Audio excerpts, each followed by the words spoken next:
Okay, Aaron, 4 minutes to go.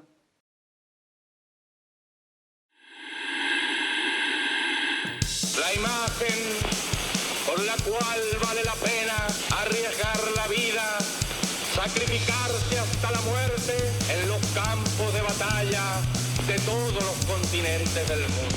Live from West Berlin, it's the Committee Program with Aaron Chowdhury, Julia Doubleday, Forrest, Lovette, Fiamma, Meli, Xhevat, Kastrati, and yours truly, Jacopo, Castelletti.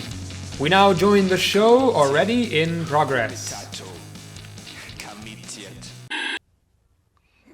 Oh my god, doing this last second as always because it's always, crazy around here, and it turns out I need to go to Italy today and not next week, and so my whole plan is messed around. But we do have a show for you today and an announcement.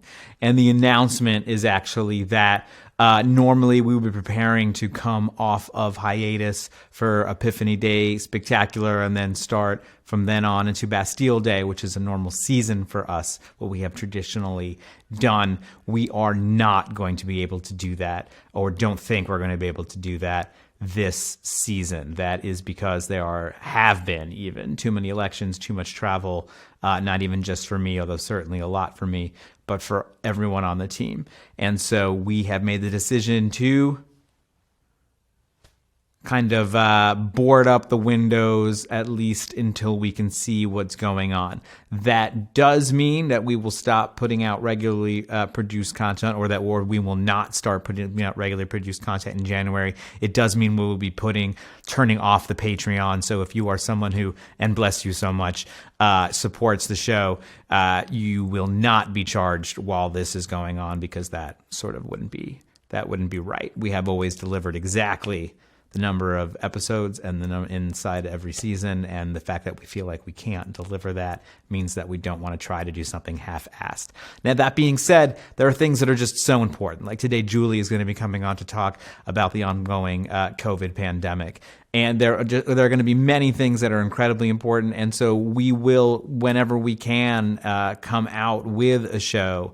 But because it's not a regularly produced expectation, that's not something that we feel okay turning on the coffers and the accounts for. So that is a thing that will be happening. And I don't know when we'll see you next, but we have a cool show tonight, which is, like I said, Julia Doubleday, the show's own, will come on and talk with us a lot about misinformation that's been going on around the COVID pandemic. And then we are going to be talking about All Quiet on the Western Front. Netflix has a version, and much like the Netflix version of many other classic things, it is not good. Not particularly good. And then we're going to watch Jack Frost, which is a Soviet children's film that comes out this time of year, Christmas, New Year's, etc. Because I think this will come out next week, meaning today for you, but next week for me, meaning that it's sort of going to be a little more like Christmas is sort of thrown up all over everywhere.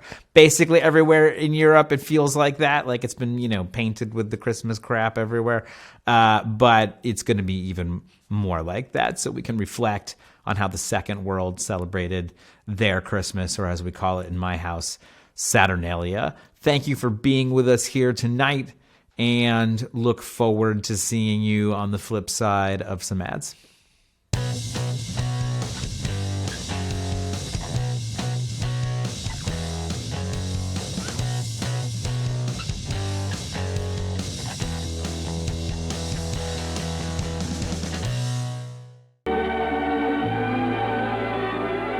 Ovo je Beograd 1929. godine. Beobanka ima 15.959 štediša. Beograd 1955. godina. U Beobanci štedi 200.000 ljudi. 1980. godina. Beograd ima 1.400.000 žitelja. Beobanka 2.200.000 štediša. Koliko će nas sutra biti u porodici štediša Beobanke, to zavisi i od vas.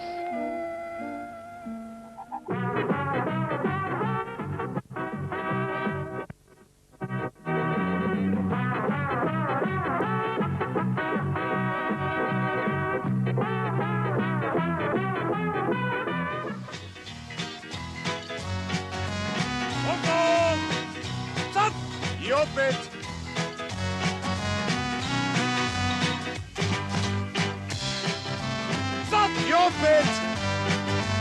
Sadio Bet, kroki kroket.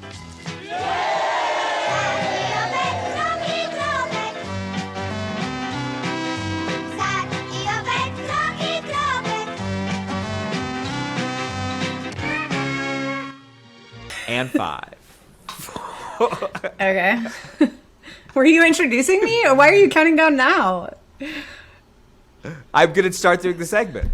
Yeah, you just started doing the segment. You said, I'm your host. When did I You start said, to- I'm your host, and then you said 5. No. I'm running it through in my head. You got to pre-visualize and pre-oralize. I didn't realize that you had to practice the set. saying your own name. This is, but look, got I'm it. practicing what I'm going to say. I used to do this every week, and we haven't done this for a while. That's true. I couldn't find my As you'll recall. I couldn't find my As you'll microphone. That recall. was one That's thing what that was, exactly what yeah, I mean. so I had to put the don't- thing together. It's I in the had to bottom say of my hello to closet. Oscar.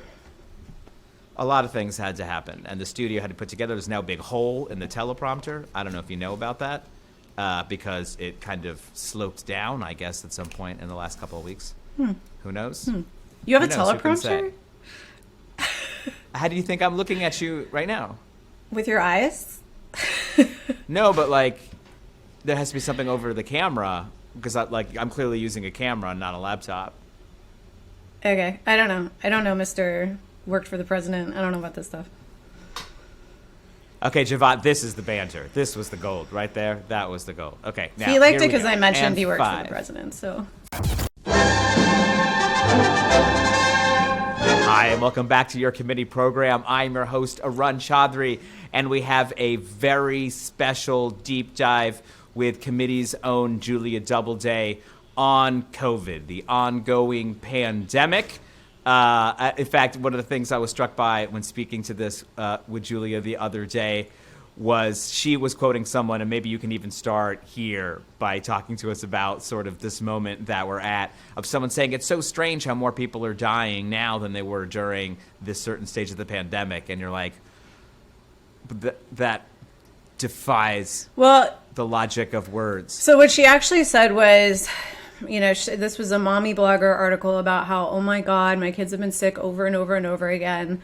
The kind of thing that really should be raising red flags for parents, but they're being told this is totally normal. They've really bought into this scientifically inaccurate, incorrect misinformation, which is so-called immunity debt. I will really dive deep into that and how it's not a thing. So if you have been explaining away your children's ongoing continual sickness with the idea that they're just getting sick because they didn't get sick last year, again, not real, not true. No immunologists are behind this quote unquote theory, which has no scientific evidence behind it. But there is tons and tons of scientific evidence behind the idea of post-COVID immune deficiency, which we are seeing confirmed over and over again all around the world. And the fact that that's not being communicated to the public is pretty clearly to continue to defend the status quo where we're all it's just normal. It's just normal. We're all going to be fine with 500 to 1,000 to 2,000 people dying in this country every single day of this disease. And it's really criminal. But yes, so let's situate folks. Yes, folks. Sorry. So one of the reasons that even we're having a bigger than normal kind of, not just a closing statement where I say, hey, we're on hiatus and we're not doing a new season and we're shutting down the Patreon and all of those scary, horrible things. The reason we're actually doing a much bigger program around this is also to promote your next venture, which is a Substack that you are primarily writing about misinformation, bad science, bad policy, and bad outcomes with COVID and the ongoing pandemic. And so you have written 3 articles for your Substack, which, please feel free to plug it as much as you want. But what are the subjects of those? Why are you picking this? Where are we at now? And forget all the scorekeeping, right? There's as you say, there's all this politics, there's all this sort of, people putting their political lives in front of people's actual lives. Just situate us in reality of the moment that we're in. Yes. For someone who's maybe not paying attention and isn't interested in the scorekeeping part. yes, it's really important for us to get back to reality and engage with what the science is finding. Before I launch into a little bit about the Substack, I just want to say that, I know that I'm a random person online. I'm not a doctor. I'm not an immunologist, but I am listening to those people. I am listening to the researchers and the experts.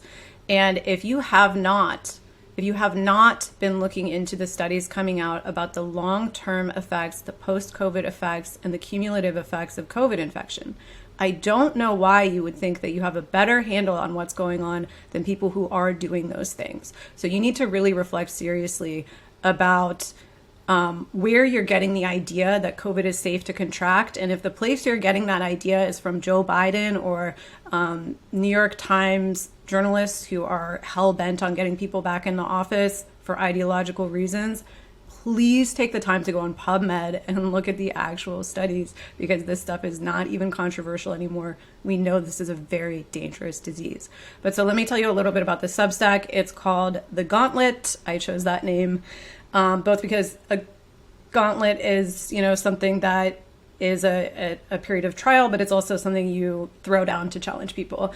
And I really felt that we need to throw it on the gauntlet at this administration, at the left press, at everyone who has abandoned solidarity with disabled people, vulnerable people, not to mention participating in normalizing a status quo where vulnerable people are not safe to leave their homes. This is completely unacceptable. It is completely contrary to our values. And by the way, the average daily deaths this week in the US are at 500 per day. It has never been the flu. It's still not the flu. And the majority of people dying right now are vaccinated. So please don't buy into this pandemic of the unvaccinated. It's not true. Many older people, vulnerable people are still dying in the acute phase, which is not the only thing we need to worry about with COVID.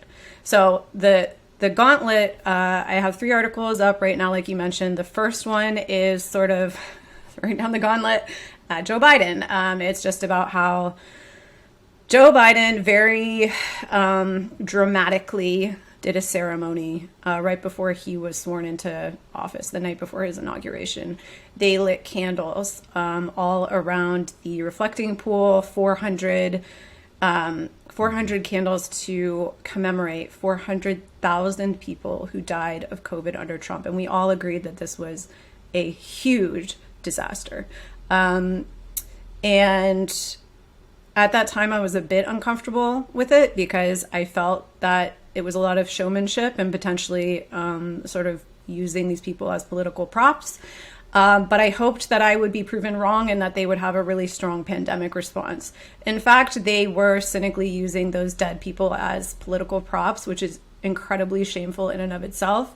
Since Biden has taken office, 700,000 more people have died. I want to remind you that Joe Biden, while campaigning for office, declared that because 220,000 Americans had died on Trump's watch, Trump had no place in office and should resign, and that anyone who oversees that kind of death in that time period should resign. So by his own logic, he should have resigned 3 times by now.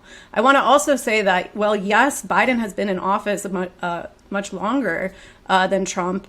That death toll is almost twice Trump's death toll. So if you actually break out like the average daily deaths by months that they were in office, under Trump, I think it was like 40,000 a month. And under Biden, it's like 30 to 35,000 a month. So we have not seen any kind of significant reduction in that acute phase death toll.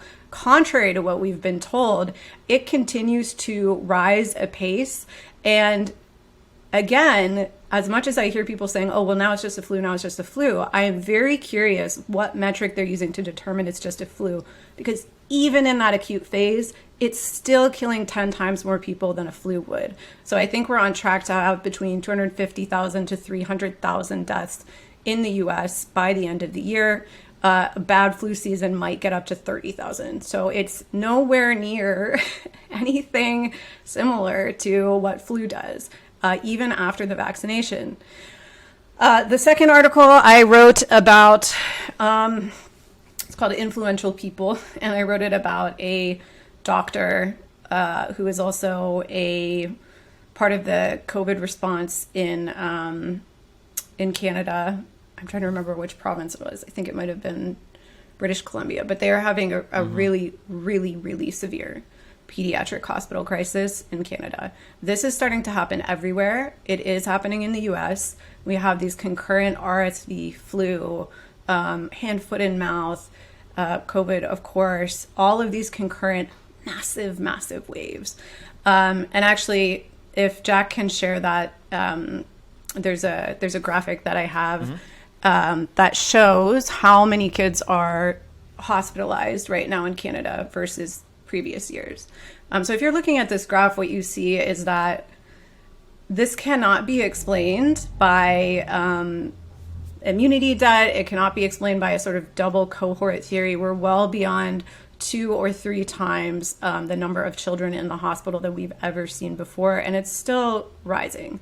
So that has also led to 48-hour wait times in pediatric emergency rooms, which I think is fair to say that's a collapse of the healthcare system. That's no longer a healthcare system in crisis. That is a system that is not operational, because if you go to an ER and you cannot get seen for 45 hours, that means you're not in an ER. You're not getting emergency medical care.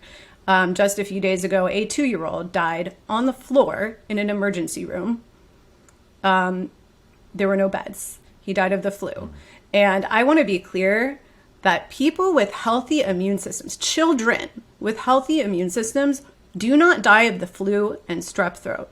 But that is what is happening right now. So in British Columbia, 6 children are dead of the flu so far this season. It is December 9th. In a typical flu season, they might have 1 death in the entire year. So we infected these kids with COVID with no idea of the long-term effects, and we're seeing those long-term effects come home to roost, and people are very reluctant to engage with it or acknowledge it, but it is well demonstrated in the scientific literature at this point that yes, COVID damages your immune system and your resistance to all other pathogens.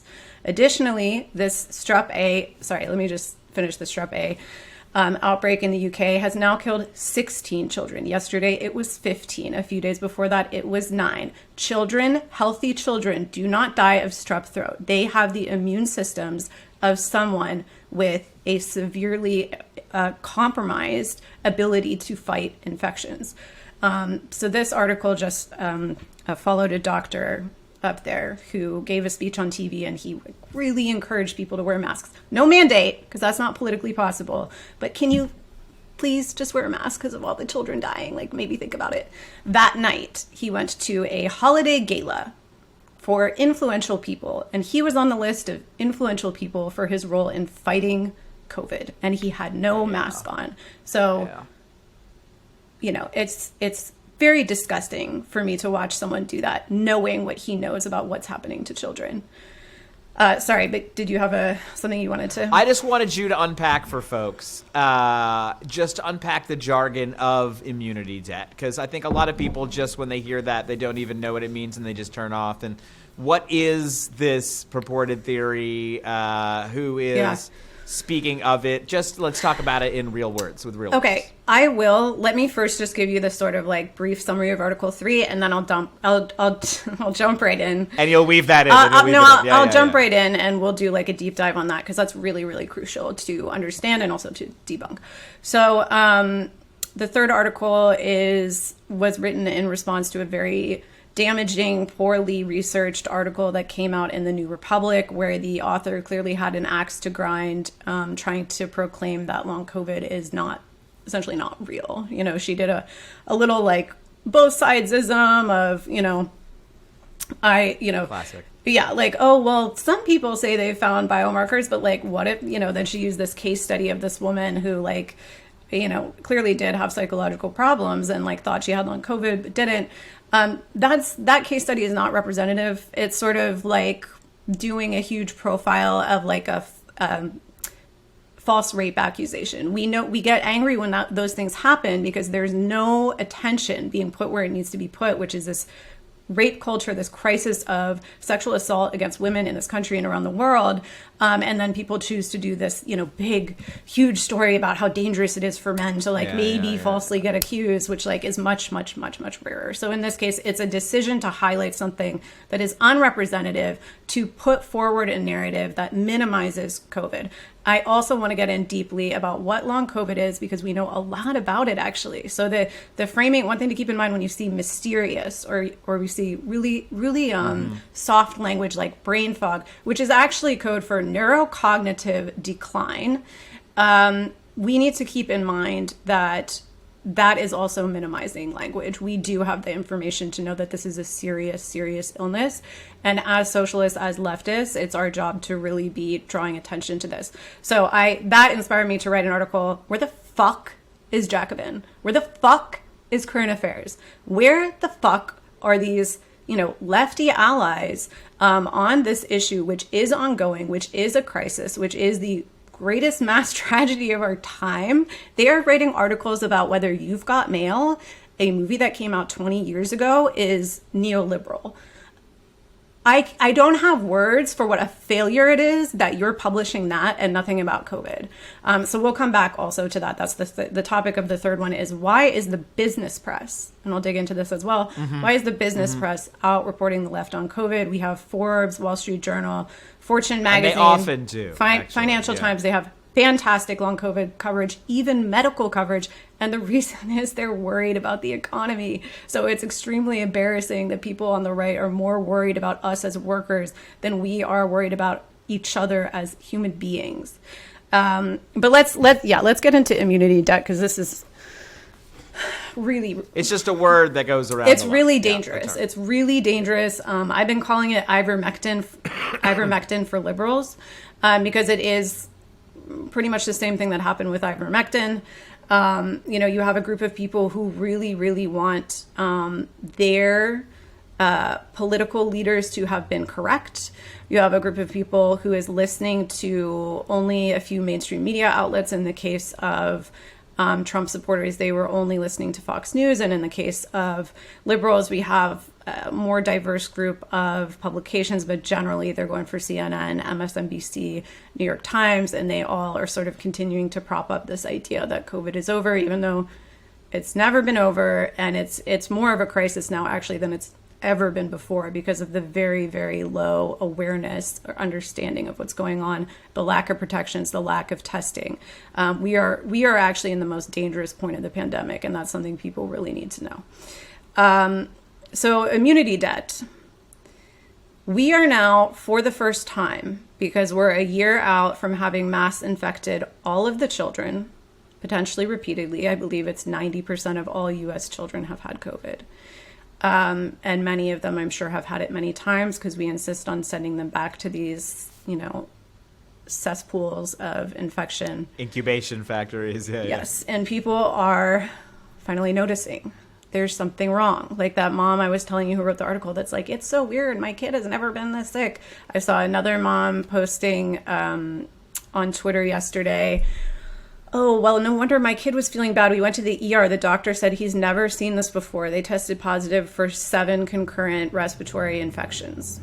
That's not normal. That's not a kid with a normal immune system. And when I say it's not normal, I mean, the doctor said, I've never seen this before. That should be a red flag. That should be a big red flag that something is wrong. So we're starting to see the chickens come home to roost on the fact that there is immune damage done to your immune system after you have COVID.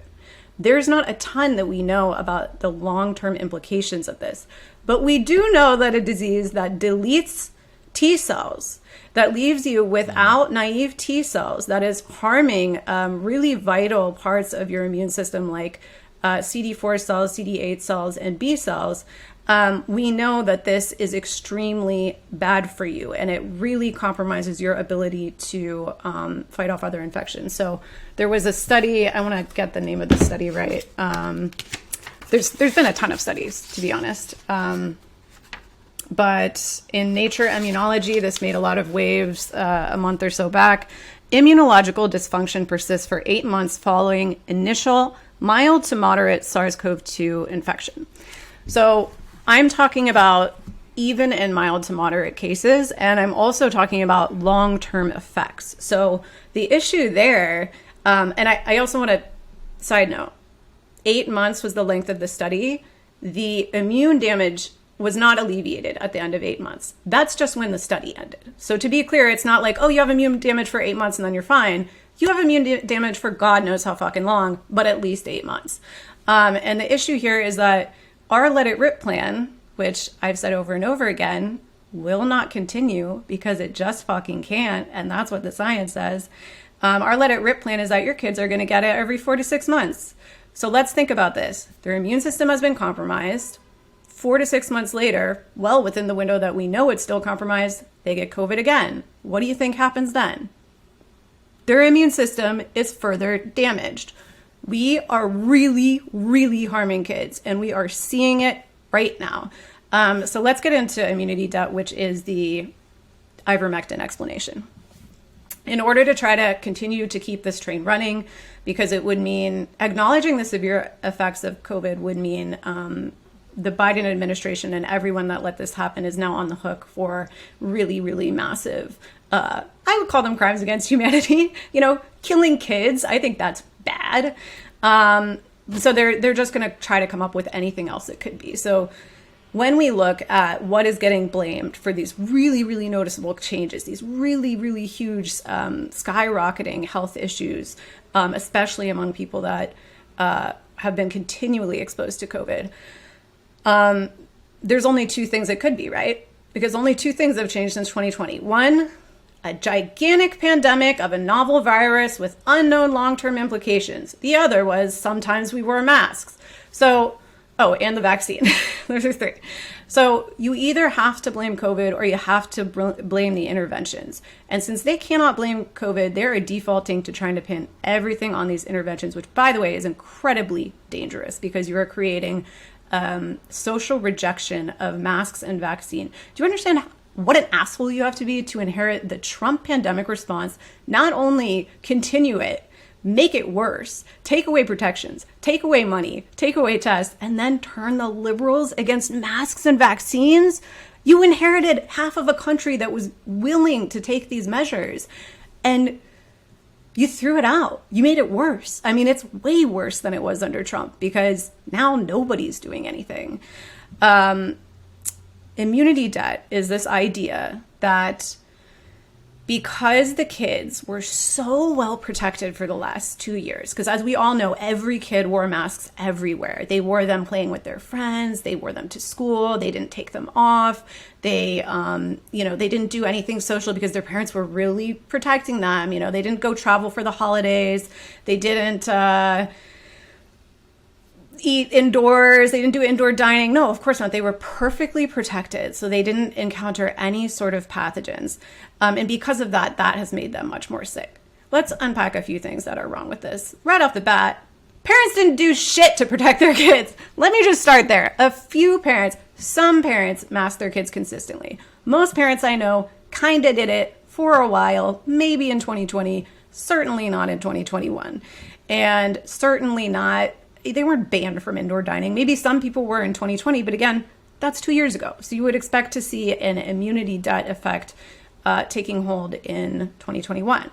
We'll also look, a really great case study is Sweden. So Sweden decided very early in the pandemic, we're going to do let it rip literally from day one. We don't care. We just got to get on with our lives. Indoor dining is more important than people, getting to live their lives.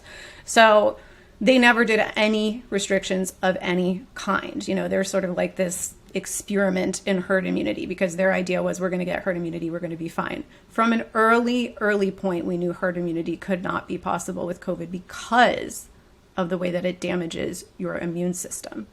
And because of the way it evades and harms T cells, which are what you need to fight infections and to remember pathogens. They never did anything. And guess what they're having? Massive wave of children being hospitalized with RSV. And there is no possibility that that could be immunity debt. And there is only one other explanation, and it is post-COVID immune deficiency. I'll also dive in. Which is quite the opposite. Yes. Which would do reverse immunity debt. I'll also dive in a little bit. Actually, there's one graphic I also want to share here, which is a chart of showing this cohort of kids who were in the hospital with RSV. Essentially, what it shows is that this cohort, which I think is 6 to 12, I remember 6 to 12 months and then 12 to 24 months maybe, it shows not that they were protected from infection, but that this cohort of kids was very infected with COVID. And the spike in RSV cases pretty much matches exactly to the huge spike of COVID cases among children of this age. So it's right there you have the correlation. But I do want to like just backtrack and talk a little bit more about how immunity debt, even if it were applicable here, which it's not, does not exist. So the idea behind immunity debt was essentially a sort of corruption of the hygiene hypothesis. The hygiene hypothesis, which is controversial itself, says that if you encounter bacteria and which, you know, really just means good bacteria. It's basically the idea that like, let your toddler play in the dirt because then they will encounter more bacteria and that helps their immune system over the long term. Few issues with this. One, there is a difference between microbes and pathogenic microbes. So microbes, like might be found in the dirt, are not illnesses. What they're saying is that you should expose your kids to environmental bacteria that are not negative for them and not harmful to them. No doctor says, make sure you go out and give your kid every respiratory infection so they can be the most healthy. That's the complete opposite of reality. Additionally, you know, again, microbes are not viruses. Respiratory viruses are pathogens, and you do not want to, the more that you contract them, the worse it is for you. As always, we don't want our kids sick. That should be obvious. The less sick you are, the less sick you are. The more sick you are, the more sick you are. We don't need to, it's this weird, you know, double speak of like, well, you have to get sick to not be sick. It makes absolutely no sense. I would also note with the strep A outbreak that really throws a wrench in this so-called explanation because you don't get immunity to strep. It's a bacteria. It's not like the flu where if you got the flu, then a few weeks later you don't get the flu. It is something that you can get at any time, and that wouldn't explain the increased severity where children are actually dying of strep throat, many children dying of strep throat, and I assume that number is going to keep climbing, unfortunately. Lastly, you know, about immunity debt, I want to say that it's a real shame that we're seeing New York Times and even Justin Trudeau, a few other people starting to buy into this. That's where I say it crosses over into ivermectin territory, because I'm sure that they have the resources to know, you know, that this isn't real. Any immunologist that you follow or ask for an explanation of this, they will just straight up tell you this was invented in 2021. It's not real. It's not a concept in immunology, and it's incredibly dangerous. And I think the reason it actually climbs well beyond ivermectin in terms of danger to the public, because ivermectin was really only believed by a small subset of people, and it was really only harming the people who were eating horse paste. This theory, the implications of it are absolutely so destructive. They're so destructive because the implications are not only that it's fine to get COVID, but that it's actually good to get COVID.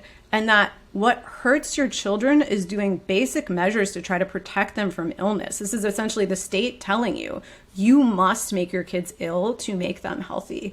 And again, this is absurd on the face of it, but people are, I think they are very much afraid to acknowledge that they may have harmed their own children. And I think that that is something that is very hard psychologically to overcome. And it's much easier to just say, well, I heard about this thing, this immune debt thing. There was a piece, fortunately, we're starting to see more mainstream media debunk this. There was a piece in Salon yesterday. The title is, let me see if I can find it. Well, anyway, there's a big piece in Salon yesterday that essentially was just like, here's why immunity debt's a bunch of bullshit, and we interviewed a bunch of immunologists. There's one other thing I want to mention just to kind of keep clear what we're talking about. There is a similarly named concept called the immunity gap that some other immunologists sort of have started using. The immunity gap is different from immunity debt and does exist. Immunity debt implies that if you don't get strep A this year, if you get strep A next year, it's going to be really bad. We know that's not true because most people don't get strep A every year. Most people don't get flu every year. Most people don't get RSV every year. It makes no sense to say that if you don't get RSV, flu, and strep every year, you're going to die of it next year. Of course, this is not true.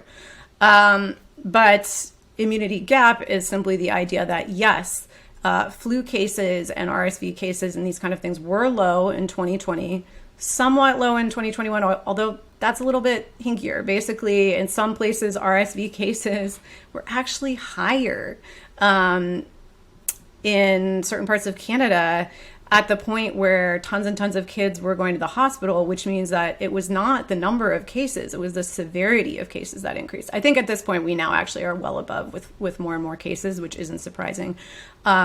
But, looking at last year, it's not true that nobody got sick last year. And that's what's hard for me to understand about parents accepting this explanation, because I'm like, your kids did get sick last year. Everyone I know who has kids, their kids got sick in the last year. So how are you accepting this? It's like, oh, it's because my kids didn't get sick last year.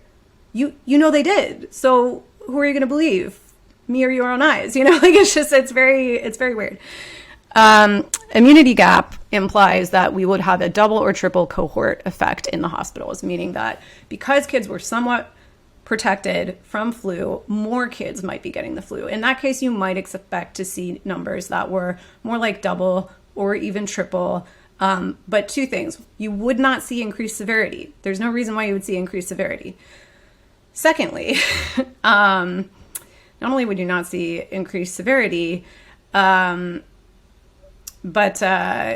in terms of how high these numbers are, it's well beyond 2 or 3 cohorts. I mean, that graph that I showed earlier, it's like nothing that's ever been seen before. I mean, that's like at least 10x. I don't know how high it's going to go, but it's still going up. And my own feeling, knowing what we know about COVID, is that not only are more children going to be dying of strep and of flu and of RSV and of every other formerly mild disease under the sun, because their immune systems are damaged. But we are going to see our hospitals overwhelmed this winter like never before, because we also have a gigantic COVID wave incoming with not a mask in sight, not a mandate in sight. Nobody knows what's going on. And it is a complete failure of the left to not have even slightly tried to push back on the normalization of mass death. Do you have any hope in I don't exactly even know you're looking at it from much closer than I am, but New York, I saw, was recommending not only masks indoors, but even in outdoor crowded situations. Is this the first kind of it's health a domino who is thinking about this even? I hadn't heard anyone else even talking about it. It's a domino, but then again, actually LA was the first. So LA, I think, is actually going to reinstate indoor masks because they have, they made this really ridiculous change to the way we were tracking COVID cases over at the CDC, where under the prior map, 94% of all counties right now would need to be under mask mandate. And now it's like, 10 to 20% of counties are starting to get into the high case territory. But you have to understand that what used to be high case levels is now a low case, according to the CDC. So they're gaslighting you. They gave you a completely different map. But even with that crazy map, which has this crazy high threshold for masks to be introduced, they've passed. They passed it in LA. They passed it in New York. And keep in mind, these cases are drastically underreported at this point. So in LA, yes, they're probably going to bring the mask mandate back because they've crossed into high transmission territory. In New York, they're dragging their feet. What they put out was merely a recommendation. It is not a mandate, and what is needed is a mandate. Mandates are very effective. So many people, and let me just say one thing to you people, grow the fuck up. So many people will wear a mask if it's the rule, and they won't wear a mask if other people around them aren't wearing a mask, because apparently they're really concerned about peer pressure way more than children dying. And honestly, again, grow the fuck up, man up, wear a fucking mask. Like, we're in such a crisis, and the bare minimum you can fucking do is wear a mask. I'm not asking for anything super drastic. Like, I know these people are still going to indoor dine. I'm not, but a lot of people are going to. I know these people aren't going to make any kind of massive lifestyle changes. But when you're in the grocery store, when you're on public transit, you are, let me say this in no uncertain terms, you are participating in making it impossible for disabled, vulnerable, and elderly people to be in public spaces. If you are on the metro and someone needs to get to their doctor's appointment who has cancer or who has a kid with cancer, you are making it impossible for them not to get exposed in those environments. as leftists, the bare minimum we can do is to wear a high quality, that means N95 or KN95 fitted mask in public spaces where we know that disabled people are. I saw recently someone saying, well, you can choose to wear a mask if you're going to be around disabled people or immune compromised people. Let me tell you something. 25% of all Americans are disabled or immunocompromised, and every single person in this country knows someone or interacts with someone who is. And not only that, every single day when you get on the metro, unless you're doing a huge medical history of every single person you encounter, I guarantee you there's someone on that train that should not be contracting COVID. So do your part, stop complaining, and shut the entire fuck up. Because quite frankly, wearing a mask is easy. It's not hard. And I know a lot of people also just aren't up to date on what COVID is doing, and that's why they're not masking. And I understand that. And I hope that you'll get up to date with what's going on. You don't have to trust me. Just look at the medical literature and you'll make the decision to protect your neighbors. But if you know that information and you're still choosing to say, well, me not wearing a mask is more important than you being able to visit your doctor or your kid with cancer to not get exposed to COVID, you're not on the left. You have no place in this movement. Well, I mean, besides being on the left, we are also international. I believe the right wing calls us globalists, whatever it is, but we are people who are concerned international solidarity.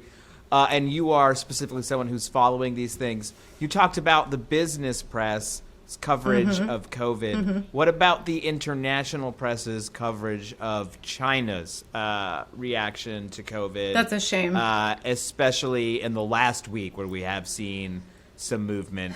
It's a shame. It's really a shame because I believe that China made the decision it made because of the long-term immune damage effects that we have seen documented since 2020. Which is continuing to pursue zero COVID. Right. I want to be clear that this is not new findings. We have known since 2020 that this is damaging immune systems. It's really a shame because they're being bullied out of it by the entire international community because capitalism we must have grist for the mill, and we just couldn't leave them alone. We couldn't leave them alone. And they're definitely loosening up pretty significantly. I mean, they still have a lot more in place than we do, but I think there was a quote from him yesterday that was like, it doesn't matter how right we are. If the people want to jump into the fire, we have to follow. And I think I hadn't saw that. That's an interesting quote, actually. Yeah, I mean, I think it just shows there's only so much power we have. I think it shows that they are actually responsive to the public in a way that it's been completely misrepresented over here, that people didn't want to do any lockdowns. Of course, there were issues with lockdowns. Of course, it's hard to be in quarantine. People don't like being in quarantine. Usually, when quarantines are implemented, historically, you don't do a public approval poll about that because it's an issue of security and national health.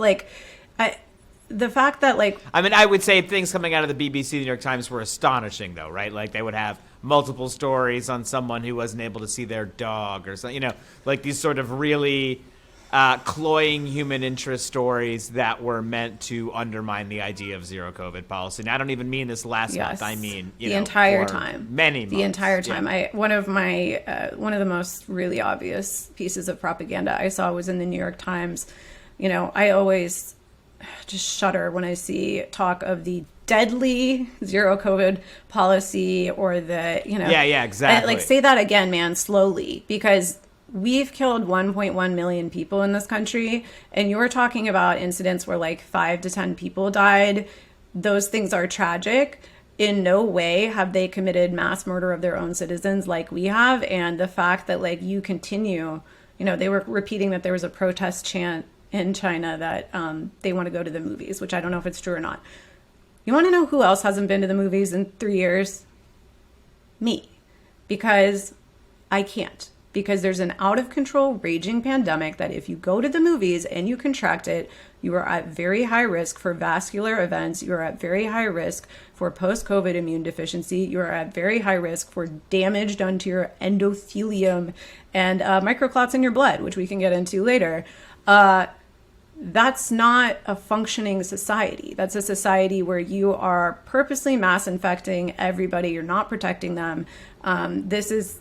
it won't continue this way, but to think that we're like on the right track, seeing the kind of sickness, the level of sickness that we're already seeing this early in the season, it's just absurd on its face. But yes, so the worst propaganda I saw was they did a piece where there was a bus who was transporting some ill people to COVID quarantine, which again is where they take patients, give them medical care, and isolate them from the rest of society, which is generally what you want to do with a level 3 pathogen. And the bus crashed, and some of the people on the bus died. And the whole article was like, China's COVID policy is so deadly. They should be rethinking it because of this bus crash. And to me, I was like, that's like saying a school bus crashed in the US, so we should rethink sending kids to school. Like, that literally has nothing to do, like, that's an accident, a tragic accident. Literally nothing to do with the fact that, like, they've saved about 6 million people at this point. I think if they had our death rate, it would be 4 to 5 million, actually. Not to oversell. Only 4 to 5 million deaths have been averted so far. So yeah, fuck them. Walk us through these last two graphs that you thought were illustrative for us in this moment. Okay, hold on. Let me pull this up real quick. I think we do need to get a little into the heart attack time. So I think definitely get into let's talk about, I mean, no reason not to talk about that right now if you don't want to. I think, when we're saying that you are left weaker, I think there's a very specific ways that are helpful and evocative for people to understand what that actually means. Okay. And I think these mini clots definitely, at least they reach me. Okay. When people start talking about them, I'm like, oh, okay. So let's do two more little deep dives, and we may go a little bit over, but I think it's really crucial to get this information into people's heads, into their ears, to at least giving them a jumping off point of what we're looking at. So first I want to talk about long COVID. Long COVID has been portrayed as like, what is it? Is it fatigue? No. At this point we've studied it so much. We know what it looks like. We know what the biomarkers are. So here are some of the biomarkers they've been able to find and are now able to look at. Unfortunately, these are not routine tests. So a lot of the issue is that long COVID patients go to a doctor, they go to specialists, they go to the ER, and they say, hey, we did all the normal tests, we didn't find anything, so you're fine. Meanwhile, long COVID patients are like not able to walk down the street. They're like fainting randomly. Many of them are bedbound. And people are accusing them of this being psychological because there's a long history of doing that with chronic illness in this country, sort of attributing it to you must be crazy. I think the one silver lining here is that it's just so many people who have this now that it's becoming undeniable. Of course, all these people didn't randomly go crazy, especially because most of the people contracting this, they're not worried about COVID. They don't think they're going to get long COVID. It's not like there was any sort of like psychological trigger that they're like looking at. The hypochondriacs aren't getting no, long COVID. I'm not getting it, Yeah. But so here's some of the things they found. There is significant damage to the endothelium, which is the lining of your blood vessels. And if you're wondering whether I'm pissed that I had to learn that because I didn't even like high school biology, yes, I fucking am. I don't want to be learning any of this stuff. But because the endothelium is damaged, which again means that all throughout your body, your blood vessels are now damaged, not functioning properly. The way the body attempts to heal that is by clotting, so increasing the clotting factor in your blood, because usually if you have a cut or an injury, it's like, okay, we'll just clot this. The issue is you can't repair the endothelium with blood clots, and instead what happens is these tiny clots just build up and build up. This causes so many issues. So for one thing, capillary rarefaction, that's when basically your capillaries just don't work anymore. So this is decreasing blood flow throughout the body, including in the brain, including in the lungs, including in the extremities. And that is one of the things that leads to that constant fainting, fatigue, exhaustion. They have very poor circulation. Another thing that happens with the microclots is that they actually can develop into larger clots as they sort of like stick onto each other. So we're seeing a huge spike in DVT, deep vein thrombosis, a huge spike in all kinds of vascular effects. So that includes heart attacks, strokes, blood clots, and heart disease, heart failure. All of these things are being brought on during post-COVID. Actually, I have the numbers here about the your risk of heart attack, how much it goes up after a COVID infection. And I want to be clear that this is actually not just long COVID. And pulmonary, too. Yeah. Pulmonary, yes, there is also pulmonary damage. It's a multi-organ disease. So when I say it's having these vascular effects, keep in mind, it's having effects on every organ. So we have spiking cases of liver disease, kidney disease, also of diabetes. So, and of cancers, which goes back to the suppressed immune system. So 30 days, between 30 days and a year after, this is a recent study, between 30 days and a year after recovery from COVID, even in mild cases, survivors were 52% more likely to have a stroke, 63% more likely to have a heart attack, and 72% more likely to develop heart failure. So some of these people who are having these heart effects may or may not have symptoms of ongoing COVID. So like post-COVID symptoms, long COVID symptoms. We're not sure why some people seem to have like the microclotting effect, and why some people just seem to be fine and then they just drop dead of a stroke or a heart attack. I want to sidebar on the strokes and heart attacks and say that this is really well beyond debate. We know for sure that it drastically spikes your risk of vascular event at least a year following COVID. And what we're seeing is we are seeing that reflected in the excess mortality data. So in Australia, they just came out and said their excess mortality is 13% higher than pre-pandemic levels. And they're like, we can't fully explain it because it's not all COVID deaths. I can explain it. It is the post-COVID effects, including heart attacks, strokes, cancers, diabetes, and liver failure, kidney failure, everything. But actually, in that article, I want to also stress that 13% is not a normal. It's not a normal just like variation. What they said in the article was that 1 to 2% is the most they've ever seen, and like the highest is, like the worst flu season ever. It was a 2% excess mortality. So it's actually, along with the business press, it's the actuaries that are really ringing the bells here. It's just the book pusher, like accountant people who are like, this data is really fucking weird. So like it's strange times and strange bedfellows, but that is where we're getting that data, is from like life insurance employees that are like, our life insurance company is going to go out of fucking business because everyone's dying at a very early age. Sorry, let me circle back to the heart and blood issues. So I did want to share a photo that shows what blood in a post-COVID, long COVID patient looks like. So in this photo, you'll see this is shared by Dr. Wes Ely, who's an ICU doctor at Vanderbilt. He's also an expert who studies COVID and long COVID. He's been sharing images like this for awareness. This is a patient who is actually on anticoagulants at the time that their blood was taken. And you can see that it's incredibly tacky and sticky, which, indicates that there's this high level of clotting in their blood. So a disease that turns your blood into glue is not a cold, it's not a flu. This has nothing to do with those things. And you don't want to get it. And specifically, to head right into that other chart, you don't want to get it multiple times. So the last chart I want to show you is, this is a recent study where this has been confirmed a few times, but this was a really big study where they showed that your risk of any negative outcome, that includes hospitalization, long COVID, heart attack, stroke, anything that could happen post-COVID, it increases, and of course death, it increases with each infection. This is the opposite of what we would see with a typical disease like a flu or a cold. If you were to contract something you've already had, you have some immunity built up.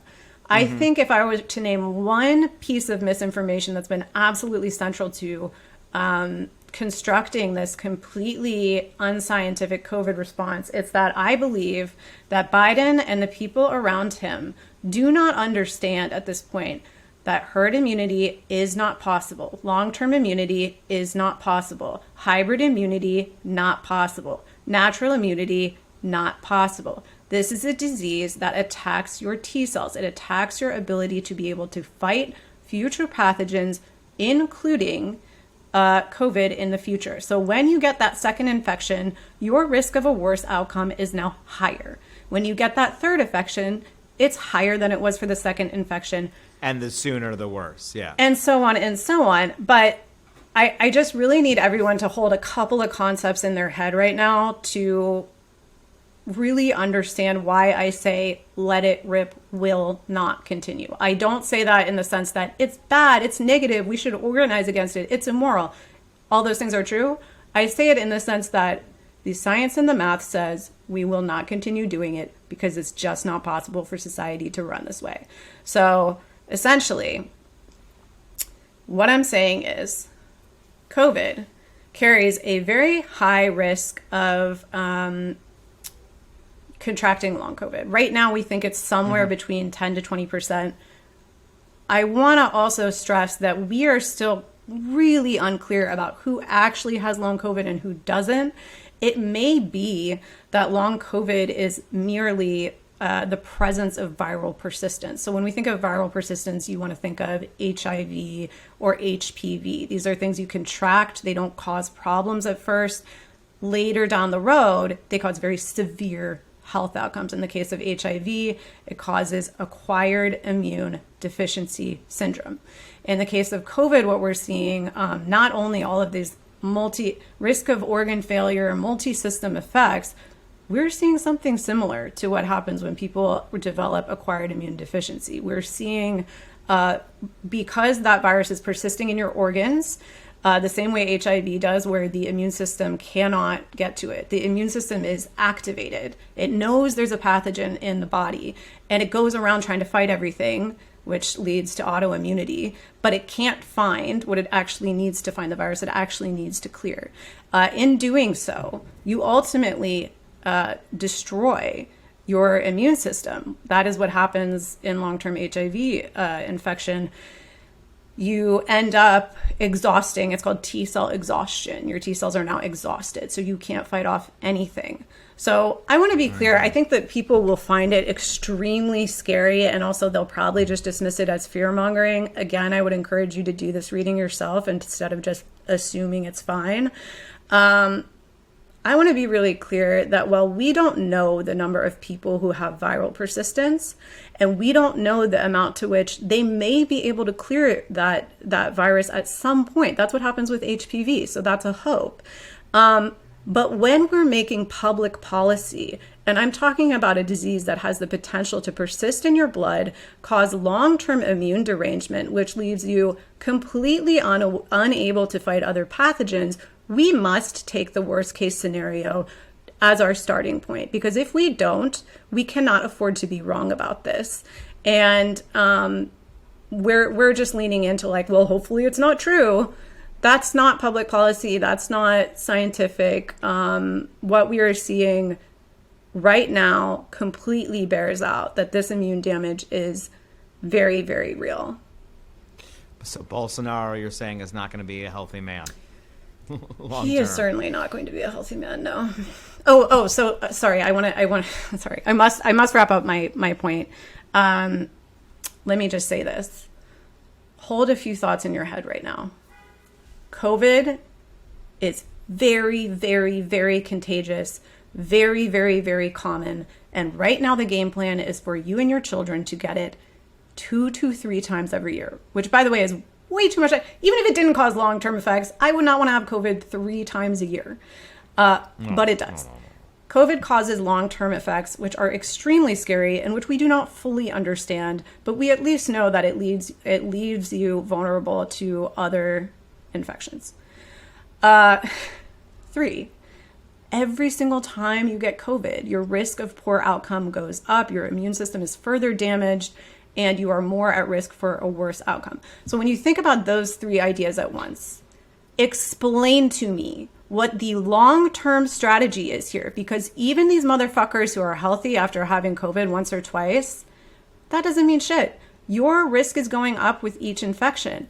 How does the economy function when every single person in the country, multiple times every year, moves further and further toward disabling illness, hospitalization, poor outcome, and long-term damage to their immune system, not to mention their vascular system and their heart?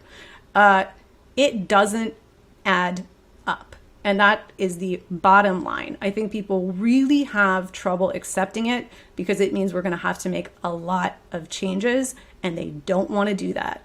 So, the one thing people have been defaulting to recently is it's the vaccine. It's the vaccine.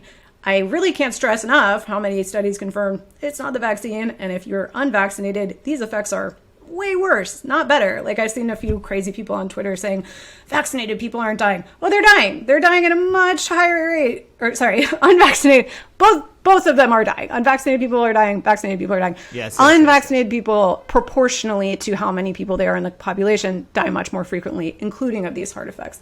But there was recently an anti-vaxxer documentary that came out called Died Suddenly. And it was documenting all of these sudden deaths that are happening. The name's a little on the nose, I have to say. Sure.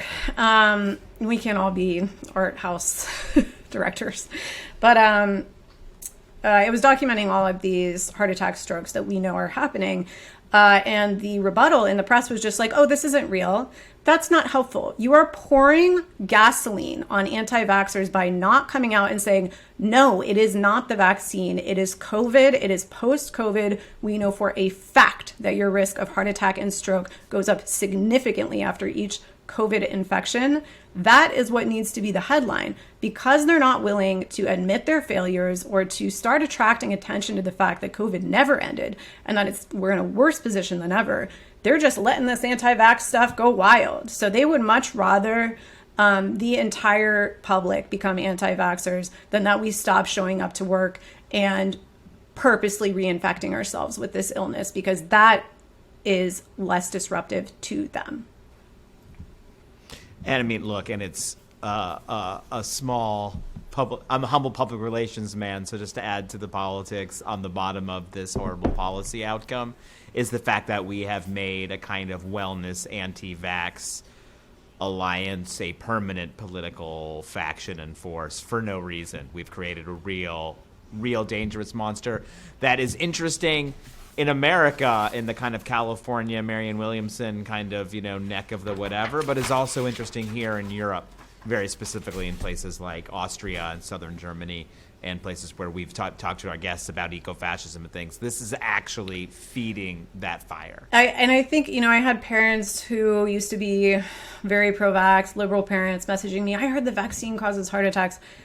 I don't really understand the mindset where you just hear that and you don't look into it at all, but apparently that doesn't sound that. Yeah. Not only does that not sound right, it sounds like everything everyone's ever said that's super. But wrong. I did send her a bunch of studies that are like, here's that there is a low risk of myocarditis, which is a mild outcome in some young men, and that risk is 9 times higher for post-COVID. So if your options are get the vax or get COVID, get the fucking vax, man. Get the fucking vax. So. And get boosted. Oh, one other really crucial piece of information for people to know.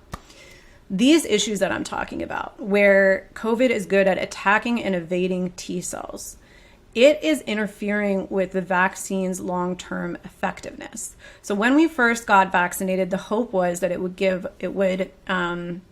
us antibodies, but then it would also start to build T cell memory, T cell immunity that would give us long durable protection against COVID. 2 things have happened since then that have continued to decrease the efficacy of the vaccine.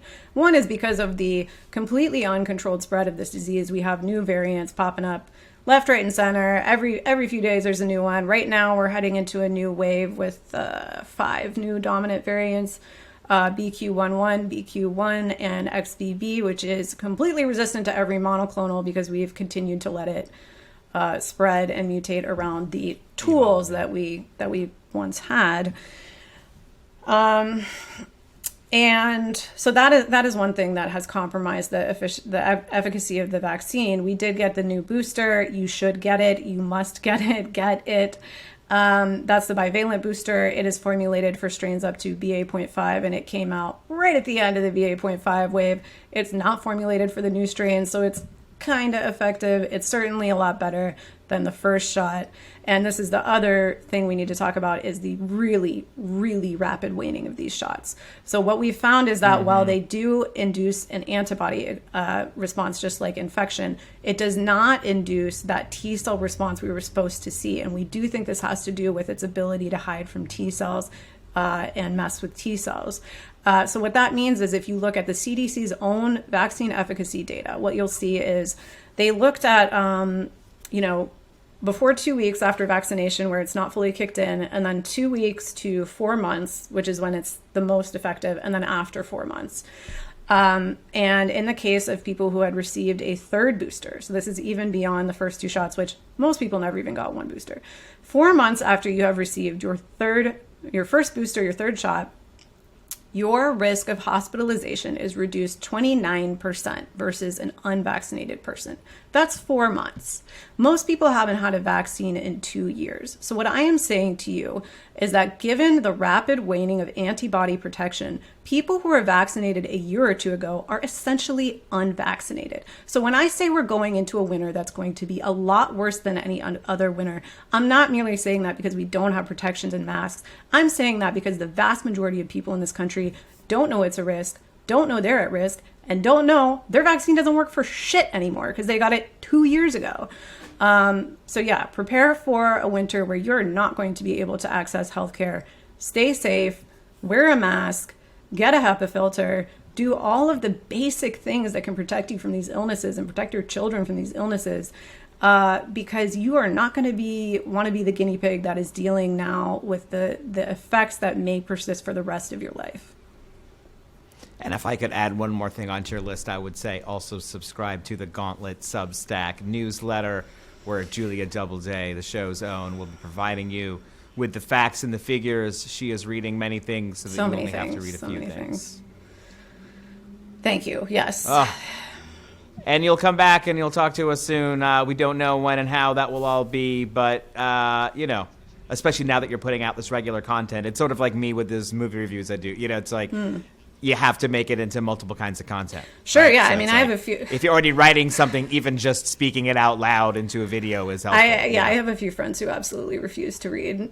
So I'll send them this. I'll be like, so this is basically when the article comes in, you'll come back on. We'll do this. I'll do a quick review of something else. Yeah. I don't know. We'll see what happens. But this was fun, and it was nice to see you, even though it's bad news and we're all going to die. Yeah, pretty much. The committee program still feels like a comfortable, happy place where ideas are expressed before they fall right outside the camera range and onto the ground. Indeed. Well, thank you for having me and giving me the platform to talk a little bit about all of this. It's good to be able to do that. And I think we covered a lot of ground. There's a few other things we didn't get to, and I'll save it for the next one. La imagen por la cual vale la pena arriesgar la vida, sacrificarse hasta la muerte en los campos de batalla de todos los continentes del mundo.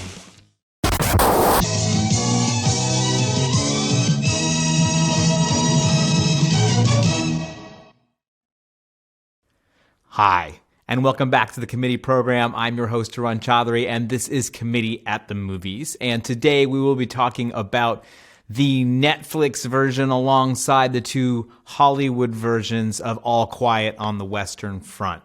I was asked to write this by the International magazine, where I have written several other things that we have done on the show together, The Orphanage, I think Chernobyl, the HBO series, and this is another one of those. So I will read it to you now. All Quiet on the Western Front, the quintessential World War I novel written by Eric Maria Remarque, serves as an archetype in the transatlantic world. The pacifist book shows, rather than tells, the gruesome details of war through frank observational writing.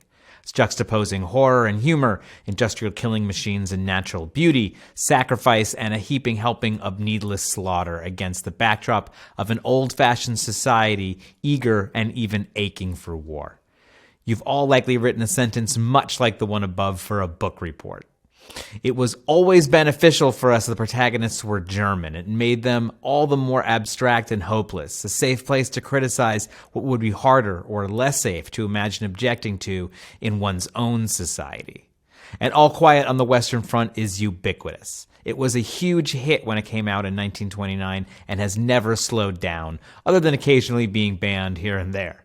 It is in the backpack of every 7th grader west of Strasbourg and north of the Rio Grande. It spawned an American film in 1930 and a major television event in 1979. Both, as we will discuss, are highly regarded. It is to this formidable pile that Netflix has decided to insert a 2.5-hour technical whiz-bang of a movie that adds some valuable elements to the conversation, not only because it is a film adaptation in the German language, but also because it is the only released version since the consolidation of the national security state after the attacks on Al-Qaeda on the United States in September 11th, 2001, which had a profound effect both on the culture industry of our times as well as ourselves as an audience.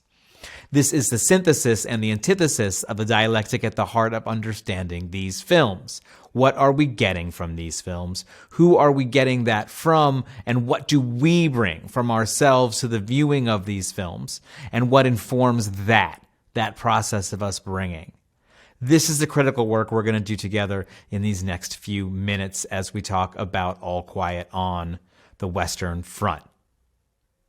The earliest adaptation of the book was released only a year after publication in 1930. Lewis Milestone's Oscar-winning All Quiet on the Western Front is an extremely faithful adaptation, even including real war veterans in the production. It is still an excellent film and well worth watching. The style is reminiscent of some of what many German directors were playing with in Berlin and would continue when they fled to the U.S., that is, observational shots through doorways, windows, and other aggressive POV stances. The film sticks with the narrative and sticks with the second company at the muddy front, in hospital beds, back home in tidy German villages. This film would have struck viewers at the time as extremely earthy, authentic, and innovative. But while these techniques went on to be used by many, notably Italian neorealists, this isn't a strong strain in Hollywood dramatic films. Why? Because this is a pre-code film, perhaps even the pre-code masterpiece. By this we mean a production made in the brief period of sound film before the studios bonded together and imposed the Hays Code of self-censorship to avoid actual government censorship, roughly between 1929 and 1930. A gritty, morally vague manifesto of a film like Milston's All Quiet on the Western Front would have been given a glossier, cinematic, and less upsetting subject matter makeover, were it to be made even 1 year later. Self-censorship is always the most strict because it deals with what is desirable instead of what is allowed. What is appropriate for a crime film may simply not be appropriate for a war film in this logic, where capital makes as many demands as societal character or national security. By the mid-30s, shamefully, the major U.S. studios were taking cues from the German government about what were and what were not appropriate films to make based on what might not work in the German market, that is, upset Nazis. Needless to say, this would have made for a worse film, but also a return to fantasy would have met with an audience less willing to hear about heroism. Stop me if you've heard this one before. An inevitable but unexpected war breaks out, and what seems like it should be a brief conflict drags out, dividing what would normally be the pacifist left into nationalist tribes that offer nothing to the working classes but death. There is some residual shame at work there. By 1929, the idea that the First World War was the conflict to end all conflicts had already faded, and that the globe was rife with rising conflict and gilded wage levels of inequality were building rapidly. But the shock of World War I as a useless war hung heavy. Masses of people who participated in the war felt tricked, cheated, and lied to. They were both an obvious and enthusiastic audience for the novel and the film, and they made it an instant classic. This film was intended to be an antidote to all the war narratives that had come before, the blustering, warmongering farces that we came to re-embrace after the good war, that is World War II. In fact, it wasn't until the late 1970s that another attempt was made at All Quiet on the Western Front, this time by Delbert Mann, starring Richard Thomas and Ernest Borgnine. Unlike the 1930s version, it is closely modeled on the order and events, much like the 1930s version, it is closely modeled on the order and events as presented in the book. It feels very much like the version you study in American schools, with the exact quotes you remember giving the exact prominence in the scenes where you believe that they should be. Although the aesthetics of the 1970s shine through in the occasional off-putting zoom, the technical advances of the era are put to good use in the story. It is able to be more choppy and to take us more seamlessly from the violence of the front to the forced stillness back home in a more rapid way than 1930s viewership allowed. It also won several awards when it came out. The ages of the suffering youth are more accurately represented. Germany will be empty soon, a veteran opines, observing the 16-year-olds, now played by real 16-year-olds, being sent to the front. This is a post-Vietnam film. After the American withdrawal from Vietnam, there was a widespread feeling across the U.S. that all military adventures were hopeless, ideologically corrupt quagmires. This fed into a narrative of national malaise in a decade of American decline. This lends itself to a certain softness that again is maybe only possible to apply a story that is ostensibly about foreigners. But in this version of the story, everyone is human. Everyone is in one way or another doing their best. That hated training corporal Himmelstoss nurtures great pain. The schoolmaster, who specializes in molding the minds of the young to want to war, knows what he is doing, but seemingly doesn't know what else to do. A novel may contain many moments when subtext becomes text. A movie is usually allowed only one. The moment of subtext as text in the 1930s film is when Paul silently vows to take on the profession of the French soldier he has just killed in a smoking crater. In the Man version, that honor is given to a scene on the home front, which may be more appropriate to a nation that had just fought a war, watching on television sets in their living rooms and not fighting in person. The mother of Paul's dead comrade asks him the only question that matters. Why are you alive, and why is my son dead? The Netflix version of All Quiet on the Western Front doesn't elevate these same moments from the novel. It includes many of these scenes, but hammers a different narrative that is more visually arresting, albeit sometimes stylish in that cheap Netflix way. One wonders if the typical German school report on the book is told slightly differently. We are treated to more political specifics than we would be. The Social Democrats will be the end of all mankind is a line that hits satisfyingly. But many other matters are treated brusquely or not dealt with at all. The lack of emphasis on the home front and the breaking of perspective undermine the very premise of the novel in a way that is perplexing and even a bit upsetting to those not looking for a traditional war movie. Nature and war are tackled particularly engagingly. The desaturated gray mud of the front is striking and sickening. It feels like the post-industrial wasteland promised in The Wasteland. The trip to the front shows new narrative at work here, the devolution from civilization to barbarity rather than the intermixing of the two. The visual descent to the front from Technicolor to an almost graphic novel black and white comes complete with details other productions can't compete with. The trees themselves are strewn with bodies. It is, and this will be a strange connection, reminiscent of the highways in Godard's Weekend from 1967. Fires and bodies and bad feelings in a world that is out of control. All the films strive precision, but the Netflix version has that extra layer that is the hallmark of popular culture post 9/11. That is technical realism rather than the dramatic and psychological realism of the first two adaptations. The vehicles, weapons, and uniforms are displayed in such a way as to invite you to examine them in Wikipedia. The higher truth of the monotony of war, so present in the novel, is broken up by a parade of interesting tanks, flamethrowers to make you sure that you know that they know all the podcast-ready details about the arms and armor of the age. Security apparatus have shared case files and technical details with filmmakers since the 1920s, and J. Edgar Hoover's FBI since its inception. But post-2008, these exchanges have become such a regular contrivance of any historical drama that can be better understood as a genre than as a choice in 2022. It is in this manner the security state has sought to control the subject matter of war and police stories by setting the boundaries of what really happens to people who know their stuff. This commitment to the narrative of order dissolving into chaos changes some of the classic elements of the story. The classroom is turned into more of a standing fascist lecture hall, robbing it of the intimate relationship that makes the death-inducing advice the boys get there not only sinister, but systemic. It is also shown once rather than repeatedly. From an aesthetic standpoint, an off-putting element happens in the soundtrack, where periodic squeals of electronic music take the audience out of the time and place of the story that so much attention has been used to keeping authentic. It feels like a film divided against itself. Some of these additions are welcome, and fewer are interestingly done, but the Netflix adaptations Some of these additions are welcome, and fewer are interestingly done. But the Netflix adaptation suffers when it tries to add historical context to the peace negotiations. By elevating the drama around the peace negotiations and then weaving the death of Kat and Paul, our final two standing characters, in a heightened and even heroic manner, the film is robbed of the power of its thesis that war is arbitrary.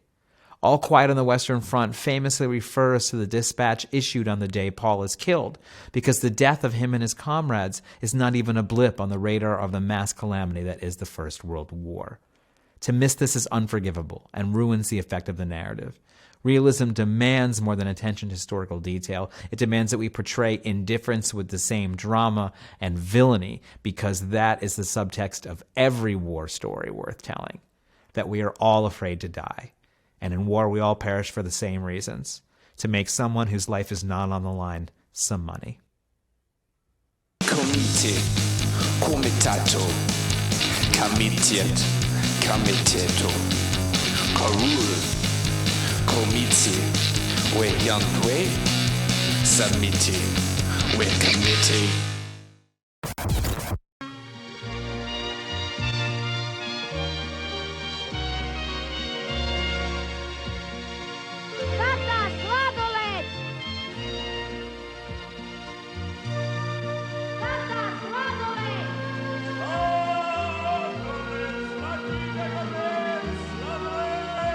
Ledo sladoled, za sve generacije, za sva godišnja doba.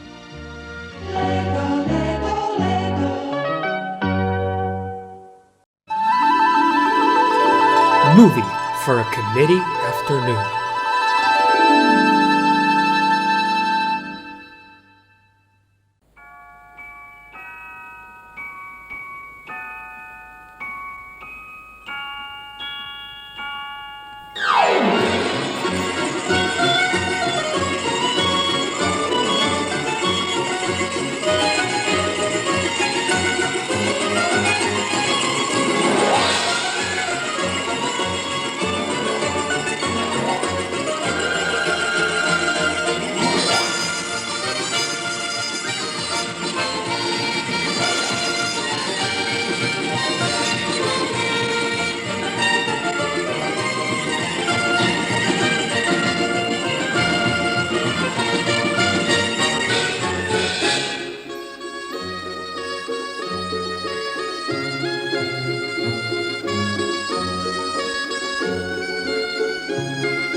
Жили-были старик со старухой, и были у них две дочки, Настенька Старикова Марфушка Старухина.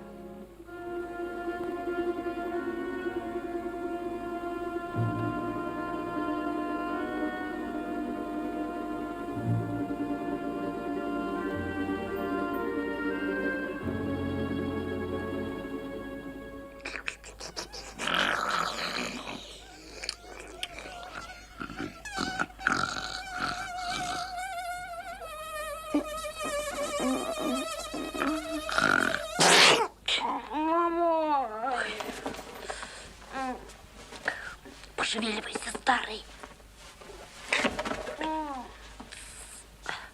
Марфушеньку-душеньку комарики кусают, спать-почивать мешают. Так это я... Молчу, молчу.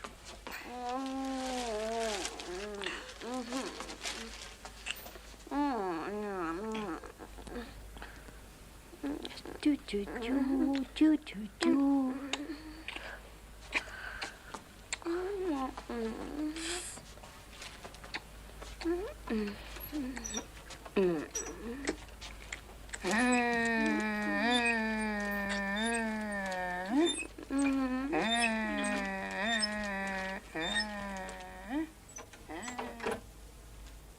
Ты что же ты сладенькой делаешь? Сестрице Марфушеньке чулки вяжу. Вяжешь. Так вы же мне сами приказывали. Вязать-то я тебе приказывала. А вот спицами стучать недовенькой не приказывала.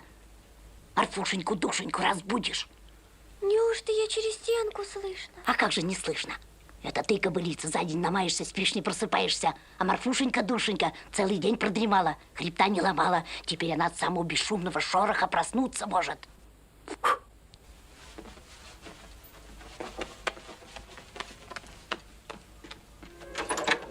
Вот тут, сладенькая, и вязать будешь. И Марфушеньку-душеньку не разбудишь. Тут и месяц светит ярко. Или слышно, или жарко. Сгинь! Развели тут. И чтобы к первым петухам второй чулочек готов был. Не то я тебе, медовенькая, все косы повыдергаю.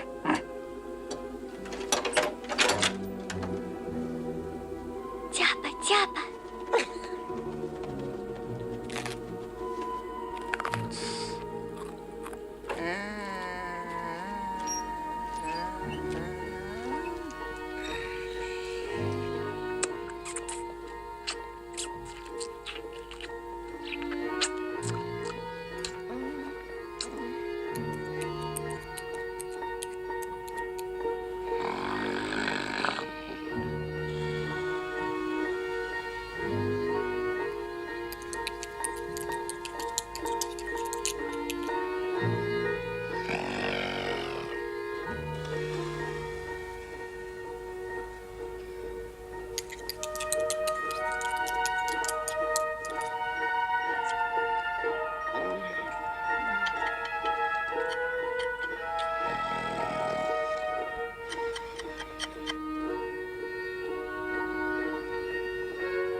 Посиди, тяпочка. Пожалей меня, Петя, Петенька. Мне осталось рядок да петелька. Петухи подневольные птицы, надо к Зорьке тебе обратиться.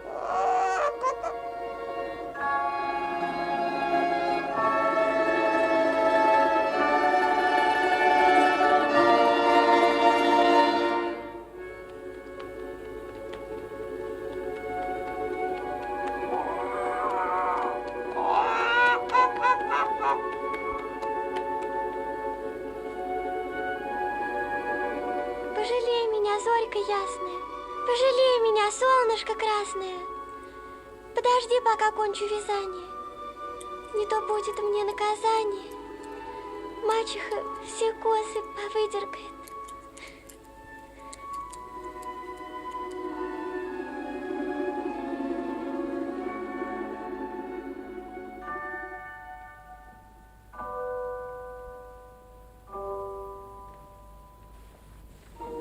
Царствуй, зорька ясная.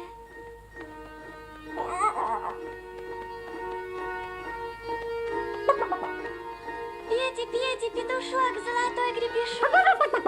Спасибо тебе, Петенька, выручил. Успела.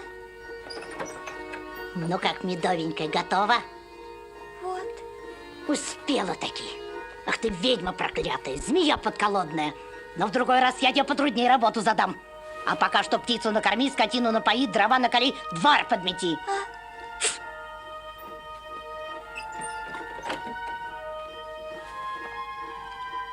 Тяпочка.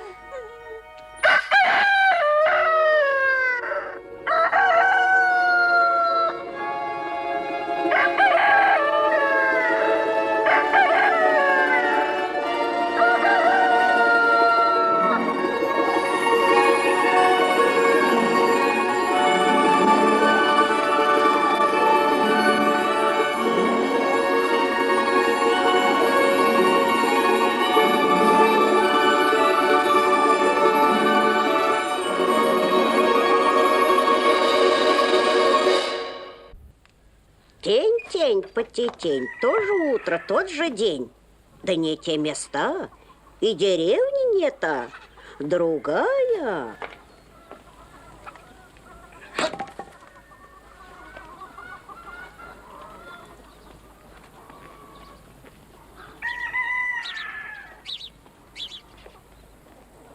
Сыночек, Ну что еще? себя береги. Мать не забывай. Ладно. Слабых не обижай. Ладно. Стариков уважай. Ладно.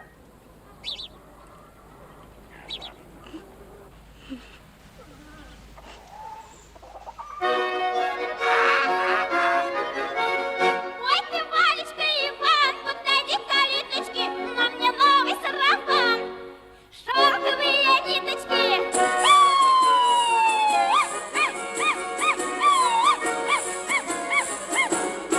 Ваня, Ваня, погоди, подожди немножечко, мимо дома не входи, загляни в окошечко.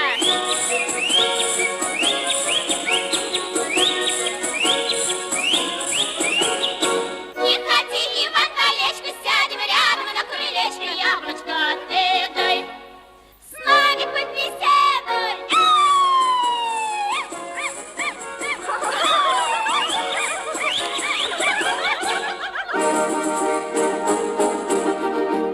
Расступись, честной народ, не пыли дорожка. Добрый молодец идет погулять немножко.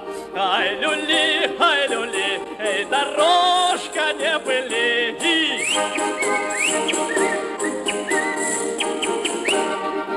Погляжу я на себя, сам себе отрада. Не косой и не рябой, а такой, как надо. Ай, люли, ай, дорожка, не пыли.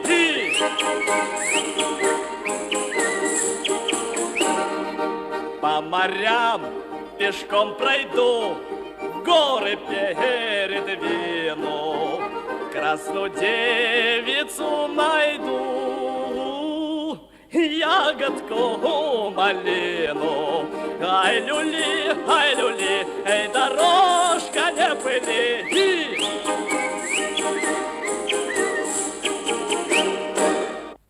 Ограбим, не ограбим, пожрем, не пожрем. Мы побьем, нас побьют. Эх. Ограбим, не ограбим, пожрем, не пожрем. Мы побьем, нас побьют. Ограбим, не ограбим, пожрем, не пожрем.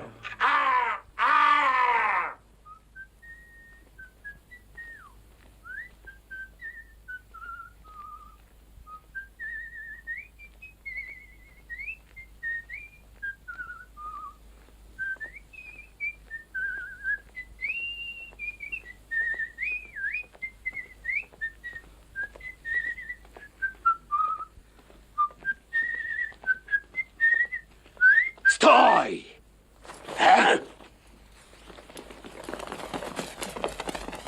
Попался? Сейчас мы тебя грабить будем. Меня? Тебя. Ну что ж, грабьте. Лови Дирка! Лови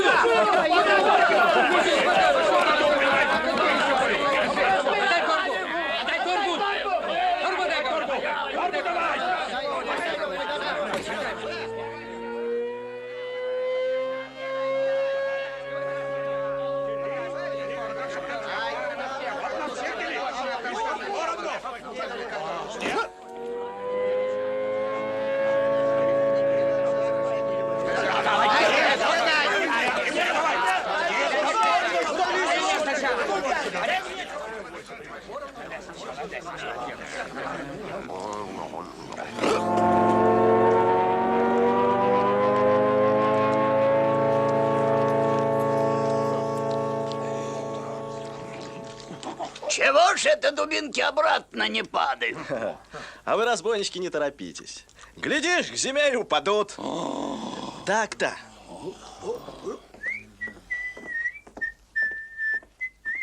К зиме? Это надо такую силищу иметь, а?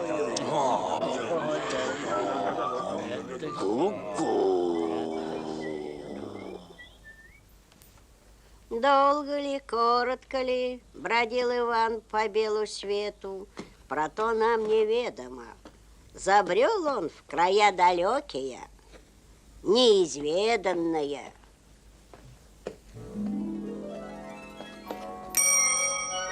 Иванушка!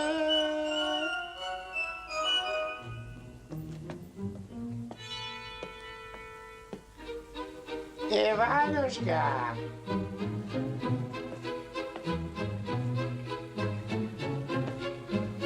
Иванушка!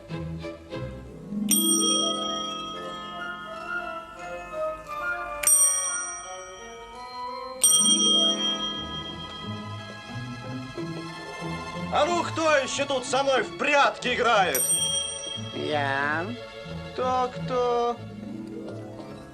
Ты? Да. А ты не как колдун, дедушка. Колдуем помаленьку. Да только скучно мне. Скучно? Скучно. Давай с тобой в прятки-догонялки сыграем. С тобой? В догонялке? Шутишь. Да я ж тебя миг обгоню. Обгонишь? Обгоню. Ну, коли обгонишь, я тебе подарю лук тугой, да стрелы меткие. Согласен? Согласен.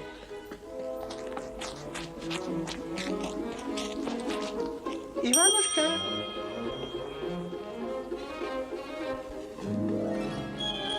Ку-ку.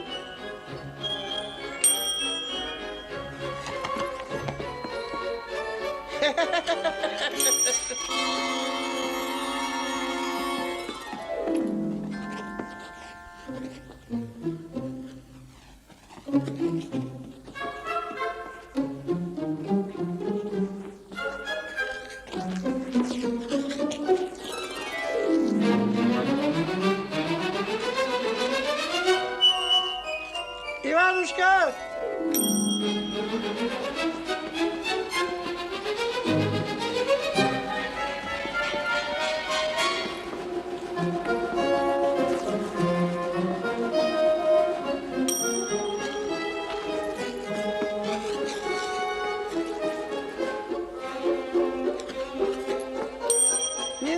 Не догнал.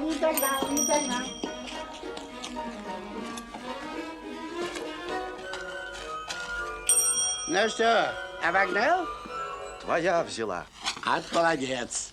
За то, что признался, подарю тебе обещанное. Ну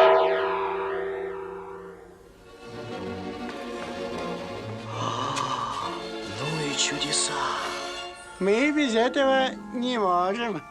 А ведь и впрямь колдун.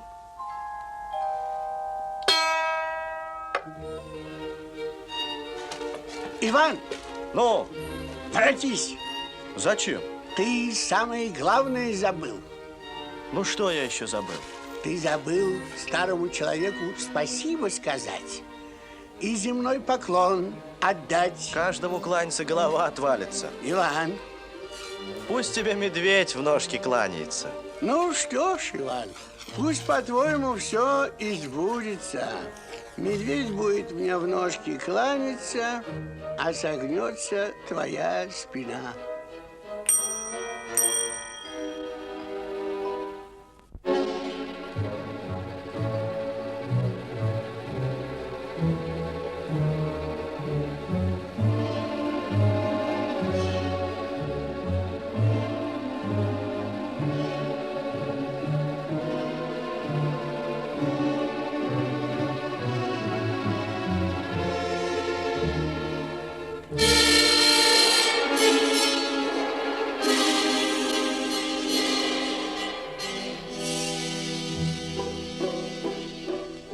Свою долю найдешь.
Все кукуешь, кукуешь, кукушечка,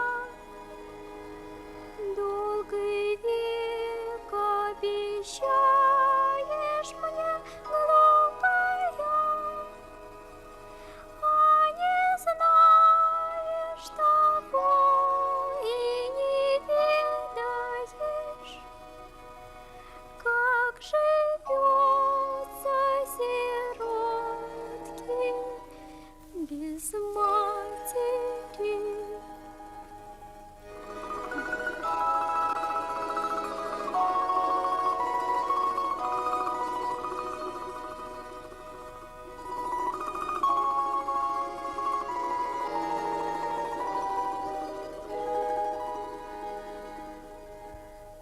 Не подняться березки без солнышка, не цвести белоствольной без ясного.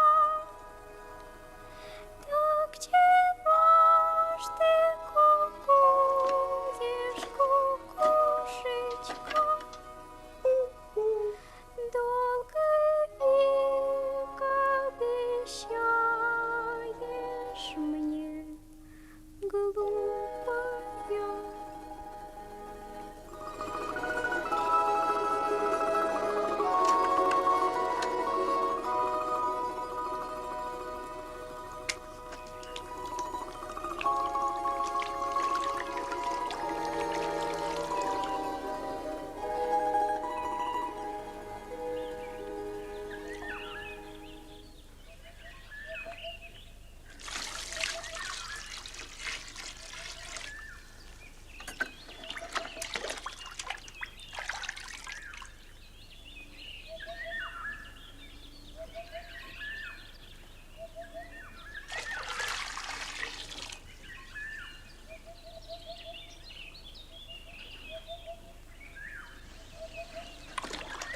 Здравствуй, девица.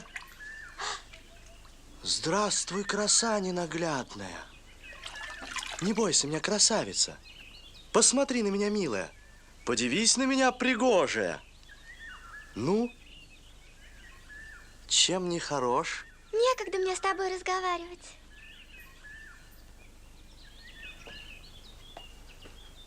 А чем ты занята? Сухой пень поливаю. И долго ты его поливать будешь? До тех пор, пока на нем цветы не расцветут. Цветы? Так мачеха приказала. Ох, злющая, видать, у тебя мачеха. Да нет, обыкновенная. Ну, а звать-то тебя как? Зовут меня Настей. Настей. Угу. А кличут все по-разному. Батюшка родимый, Настенькой. Настенькой. Сестрица Настикой. Мачеха ведьмы проклятой. Да змеей подколодной. Настенька, милая, выходи за меня замуж. Ишь, какой быстрый. А чем не жених? Ни косой, ни рябой. Это верно. Да вот только я-то тебе не пара. Почему? Хвастаться не умею. Вот. Да разве я хвастаю? Да я, если хочешь знать, все могу. Ну? Да, за сахой неплохой. И в бою не сбою. И плясун, и работник, и рыбак, и охотник. Да вот, смотри. Сейчас ее мохнатой одной стрелой уложу. Что-то у нее детки малые. Ха, подумаешь. Тяпа, тяпа, тяпа! Настя! Настя!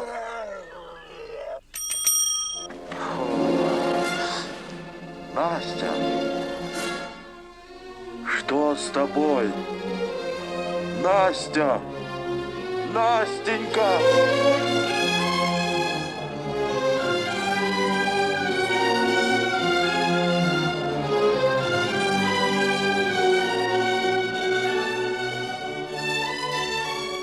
Жива!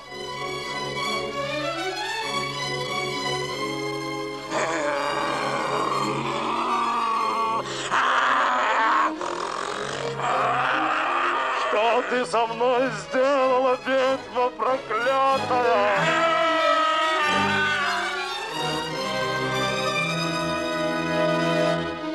Иванушка! Ни в чем я перед тобой не виноватая! Будь ты проклята, змея подколодная!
Я тебя стрелой убил, а ты меня пером погубил.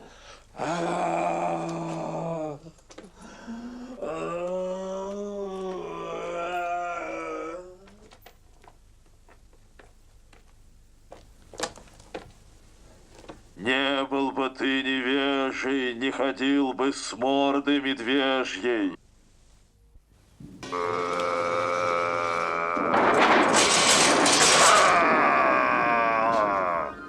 Эх, Иван, медвежья башка. Прости меня, старичок-боровичок, прости. Вот видишь, Иван, по-твоему все и вышло. Медведь мне в ножки кланяется, а сгибается твоя спина. Научил ты меня уму-разуму, а теперь поведай, посоветуй, как мне опять человеком сделаться. Ах ты, горе, богатырь медвежья башка.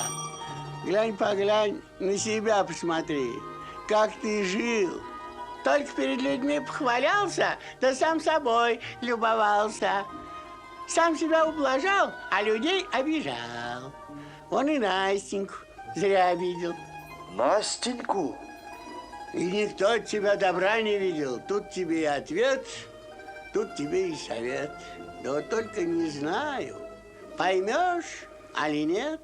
А тут и понимать нечего. Вот пойду и доброе дело сделаю. И через свою доброту прежний вид обрету. Иван! Иван! Ничего-то ты не понял, Иван.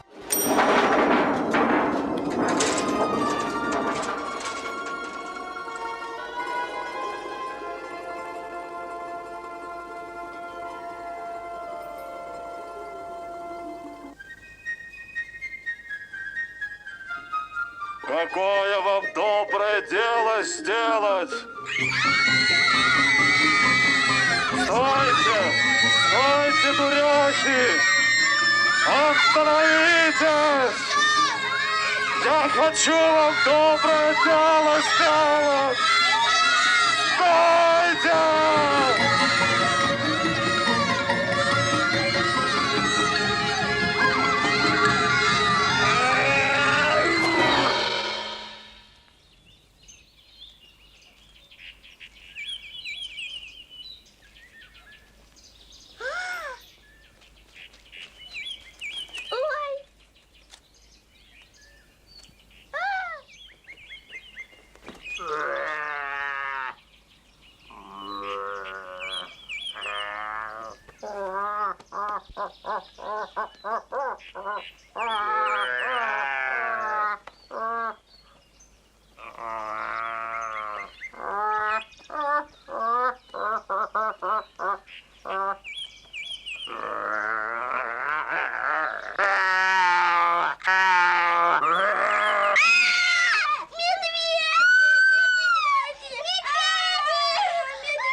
Здравствуйте, цветочки на сухом пенечке.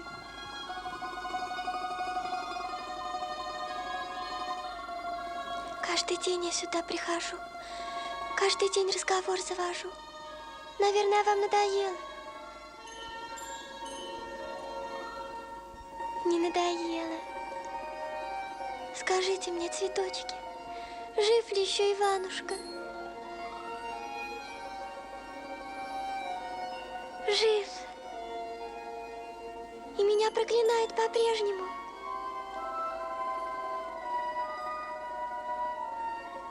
Не проклинает. Свидимся ли мы с ним?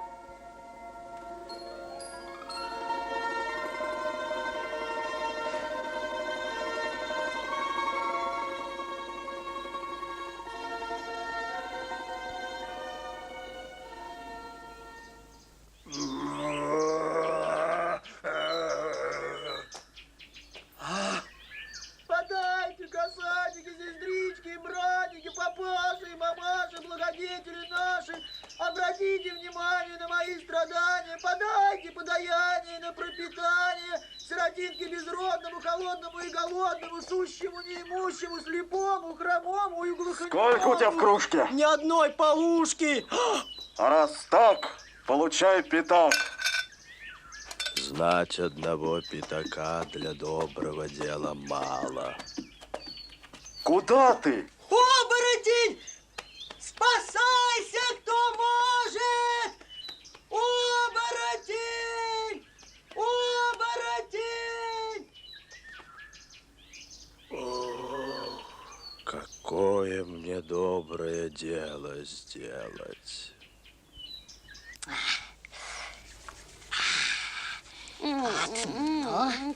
Наська, косу подай. Живей. Вот. Мамаш, а ты бровь замажь. Ага.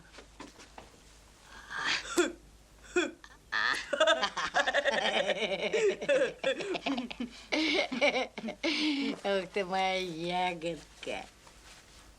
Мамань, а у Наськи коса лучше моей. Твоя дороже, твоя на ярмарке куплена. Режь ей косу под самый корень. Да зачем же ее таскать буду, ежели она без косы останется? Мы ейную косу под тряпку спрячем. Ну ладно, спрячь.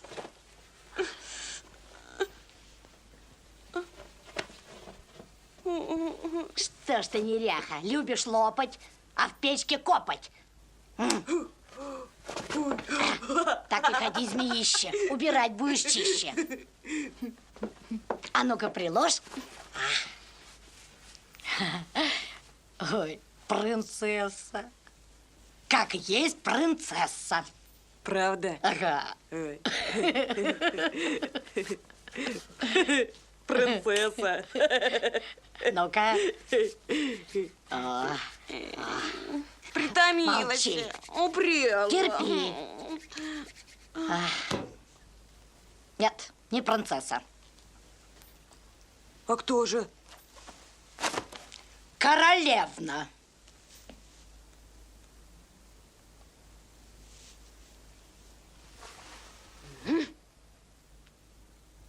Какое доброе дело сделать.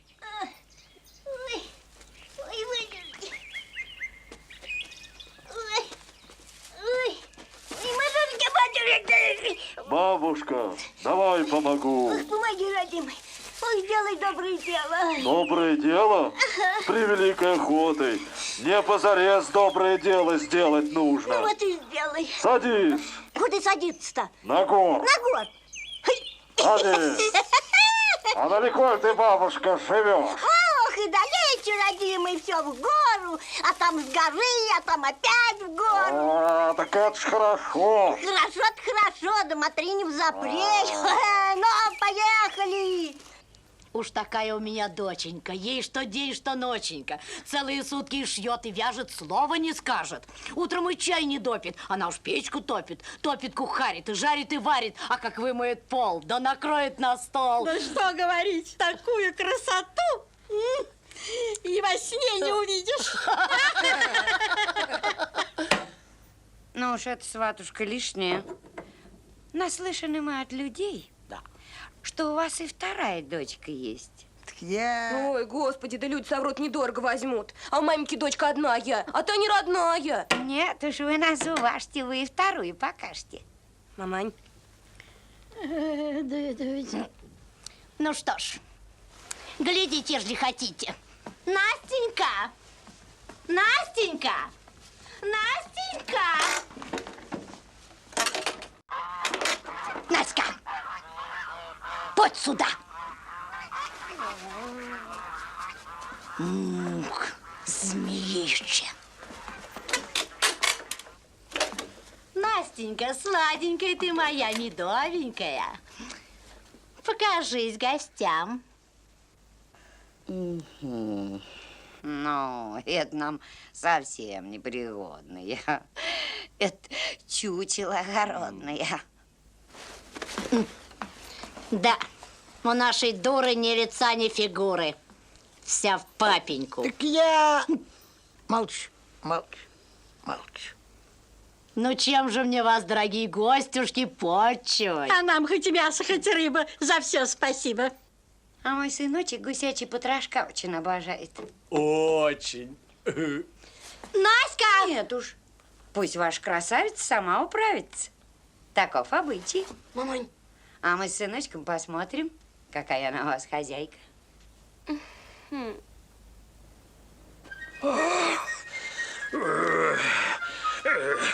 Никак запрел, родимый. Жарковато. А не видать ли избушки-развалюшки? Видать. Это есть мои хоромы. Эй, пошел ты, хороший мой, пошел. Эй, дуй под горку с ветерком. Быстрей, быстрей. Ну вот и приехали. Вот это мои хоромы. Спасибо тебе, родимый, спасибо тебе, красавец. А? Ты что, смеешься надо мной? Что ты? Не видишь, какой я красавец? Ох, не вижу, ох, не вижу. Я уж, почитай, Годков 10, как ничего не вижу. Ослепла. Ах, бабка, лучше бы мне ослепнуть. Что ты? Наврал старичок-боровичок. Что? И смотреться я больше не стану.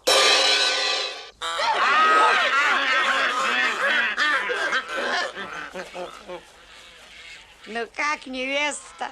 Очень ему нравится. Ну просто красавица. И бела, и румяна, кругом без изъяна. Маманя! Караул! Скорей!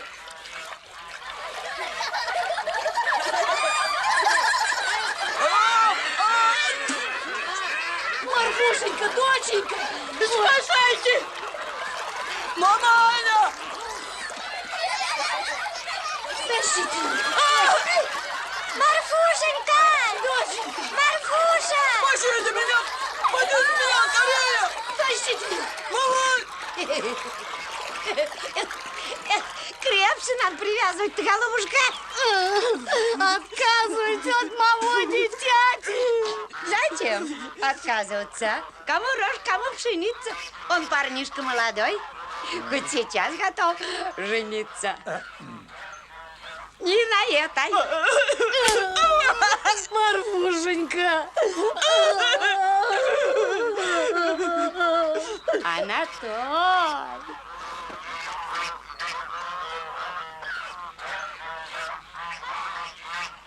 Настенькой зовут которую.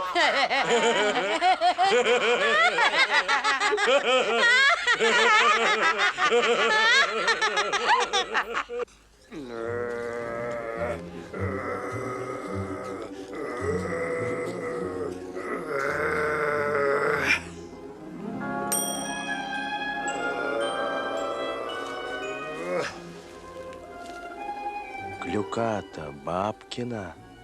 Как же она без нее ходить будет? Надо отнесть. Молодец, Иванушка. Молодец.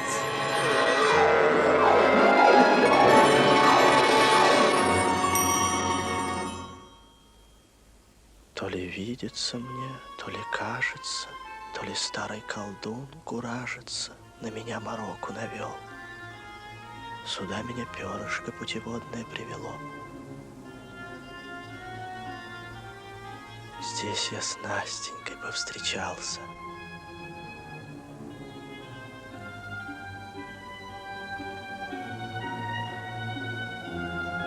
А пенек-то и впрямь расцвел. Злой колдун надо мною забавится, от заклятия мне не избавиться.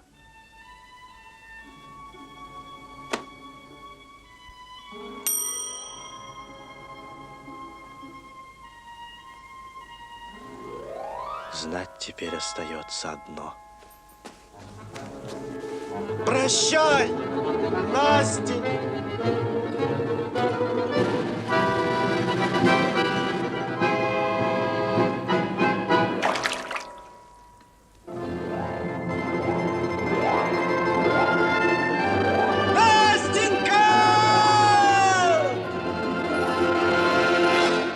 Пролетели недели, налетели метели, везет старик дочку родную в чащу лесную, не по собственному хотенью, а по мачехину веленью. Уж корила она его, уж бронила она его, уж долбила она его, уж пилила она его. Я Марфушеньку сватаю, а все смотрят на Наську проклятую. Увези ее в лес негодную, с глаз долой, змею подколодную.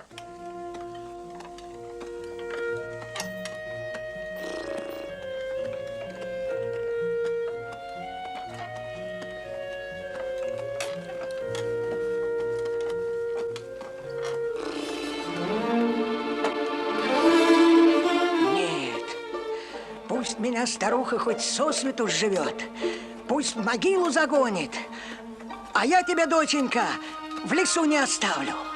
Но, Зорька, но! Домой поворачивай, но! Но, Зорька, пусть она меня хоть кочергой, хоть ухватом. Я теперь, Настенька, ничего не боюсь. Я теперь, Настенька, никого не боюсь. Я ей все скажу, все. Ну, Зорька, ну! Изведет она тебя, батюшка, поедом заезд. Прощай. Не поминай меня лихом. Настя!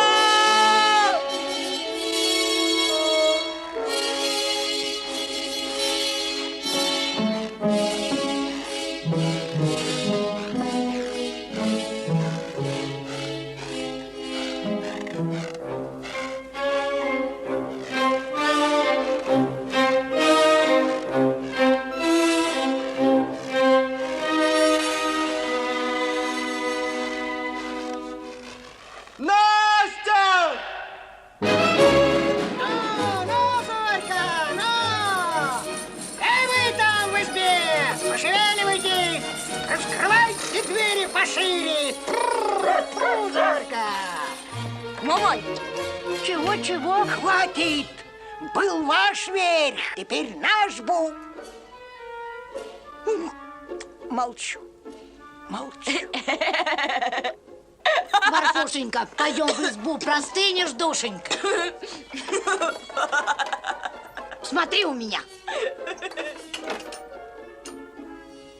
Нет нашей Настеньки.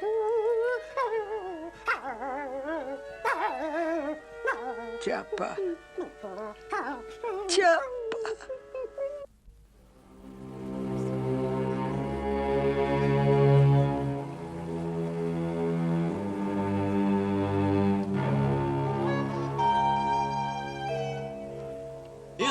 Избушка, стань к лесу задом, ко мне передом.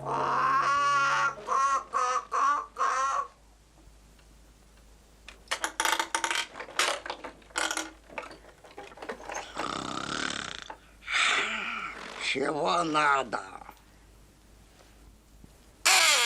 Иван явился, неждан, незван. Повернул избушку, разбудил старушку. Стоял себе задом, так ему обидение тем фасадом.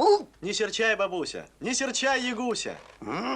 Помоги мне Настеньку найти. Помоги мне от беды ее спасти. И не жди от меня подмоги, уноси скорее ноги. А ну, избушка, повернись к лесу передом, к Ивану задом. К лесу задом, ко мне передом.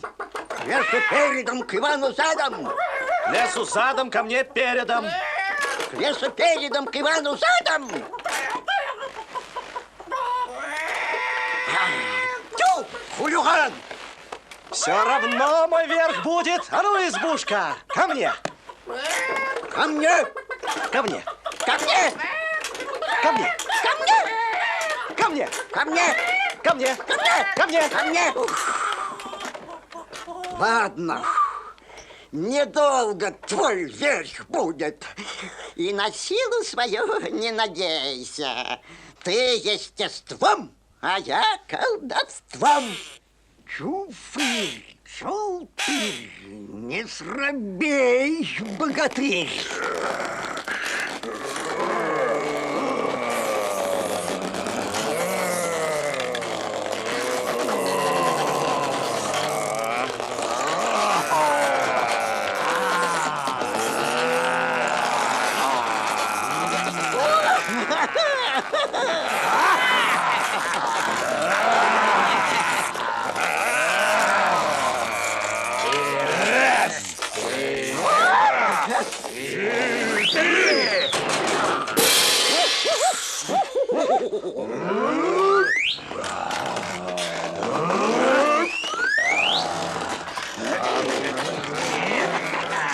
Сюда его, голубчика! На жаркое после супчика!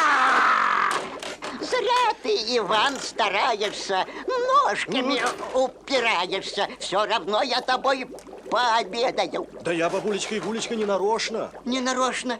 Никто меня на лопату не саживал, на жаркое в печь не налаживал. Эх, Покажи мне, Ягуся, как нужно на лопату садиться. Слазь. Держи. Держу. Эх, молодежь пошла, чему вас только учат? Ой, ничего тут хитрого нет. Скатертью дорожка!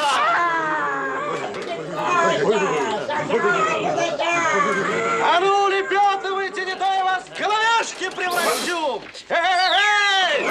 Трухлявые!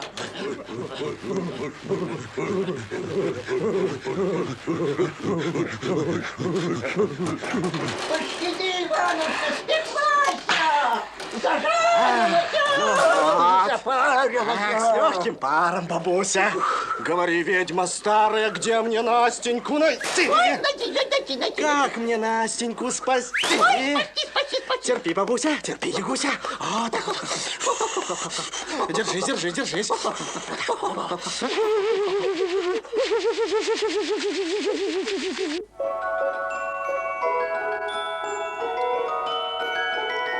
В лесу родилась елочка, в лесу она росла. Зимой и летом стройная, зеленая была. Зимой и летом стройная, зеленая была. Метель ей пела песенку: спи, елочка, бай-бай.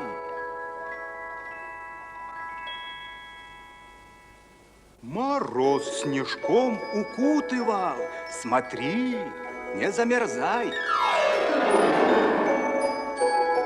Смотри, не замерзай.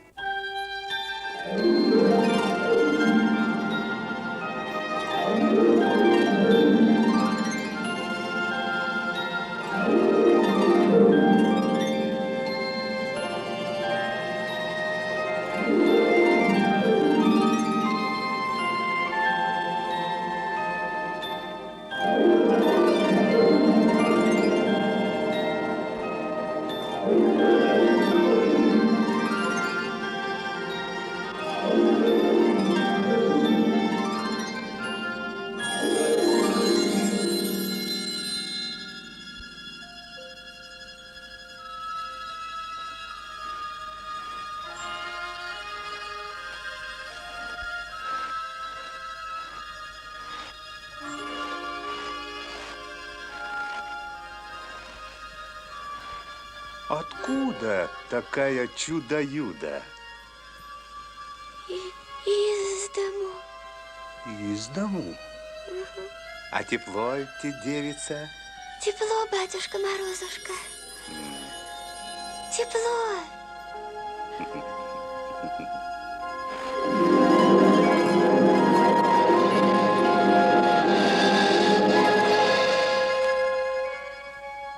И теперь тебе тепло, краснодевица. Тепло, Морозушка. Ага. Тепло, батюшка. Хорошая ты девица, неперечливая. На вот шубу мою, лапушка. А как же ты, батюшка? Не замерзнешь? Не замерзнешь.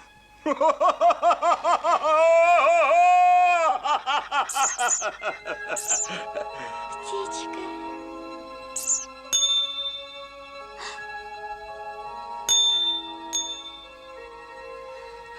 Не трудись, девица, не трудись, красная. В посохе моем сила сильная, морозильная. Злой ты, Морозко, безжалостный. Да не безжалостный я, не безжалостный. И мне птичку невеличку жалко. Но кто до посоха моего коснется, никогда не проснется. Что с тобой, девица? Прощай, Морозушка. Что с тобой, красная? Замерзаю. Эй, сани, быстроходные, морозные, самоходные!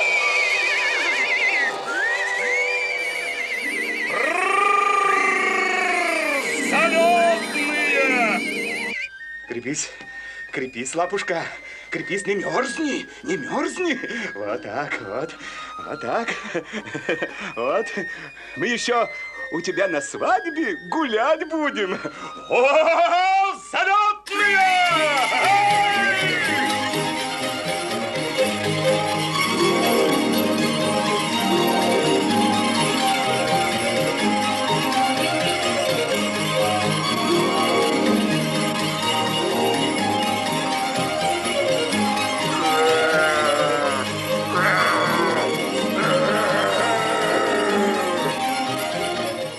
Согрелась лапушка?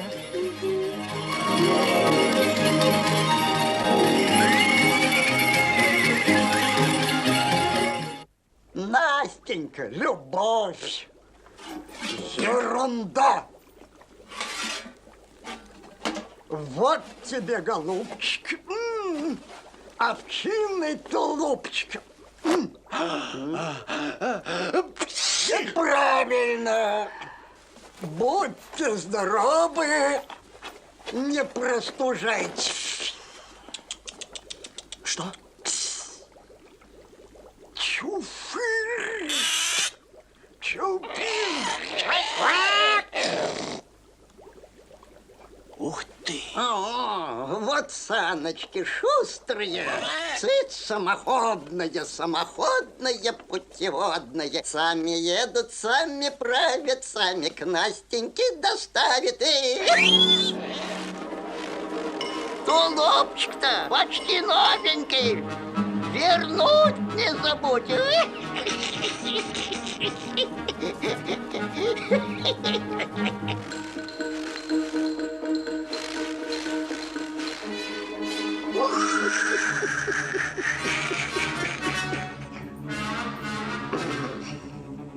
Хорошую я ему свинью подложила. Стала, притомилась, притомилась, притомилась, притомилась. Ой, радикулит замучил.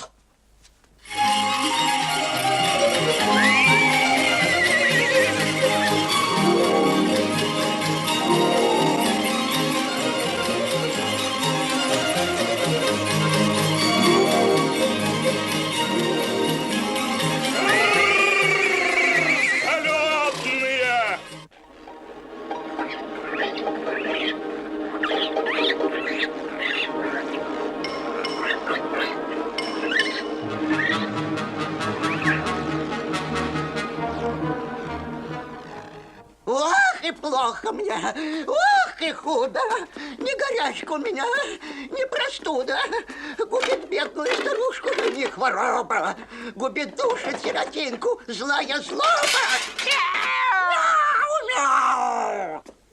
Ох, я и спать не могу, я и жрать не могу. Ох, обидел гость незваный, бабушка Яга.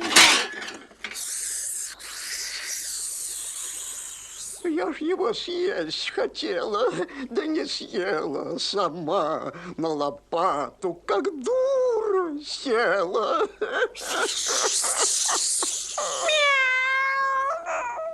Котик ты мой, котик, тепленький животик, черненькая спинка, шелковая шерстинка. Ты мне, котик, помоги. Прямо по снегу беги, Иванову невесту погубить.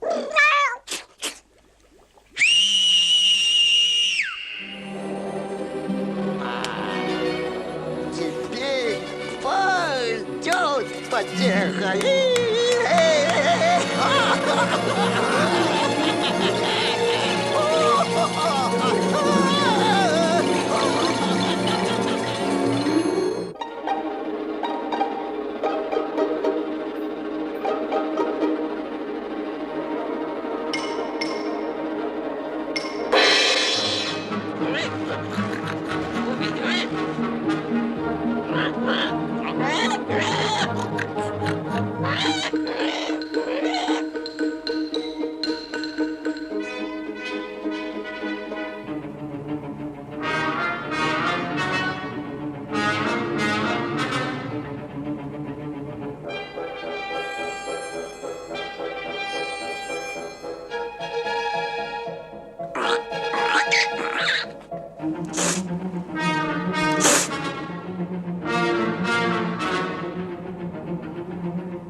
Ничего, ничего, внученька.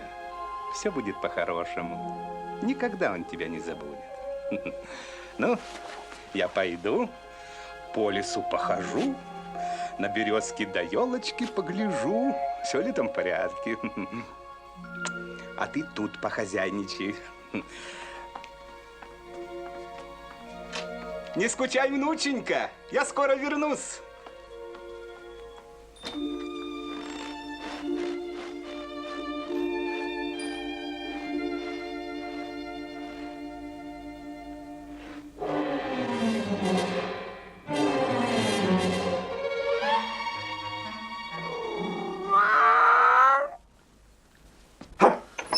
С Настенькой беда. Куда ж тебя понесло, старый? Иди в избу. Ну, Настенька! Ай-яй-яй! Иди. Ну, Настенька!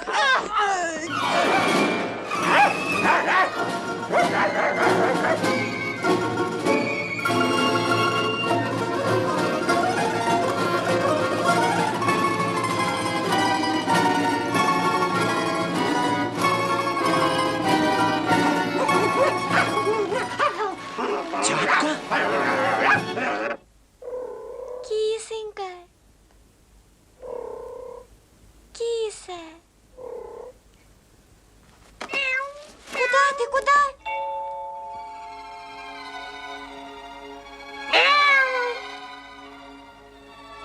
Кто до посоха моего коснется, никогда не проснется. В лесу родилась елочка, в лесу она росла. Зимой и летом стройная, зеленая была. Зимой и летом стройная, зеленая была. Метель ей пела песенку: спи, елочка, бай-бай. Ой-яй-яй-яй, непорядок, непорядок. Сейчас мы тебя посеребрим. Ой, я дурень старой, голова с дырой. Посох морозильный-то в тереме оставил.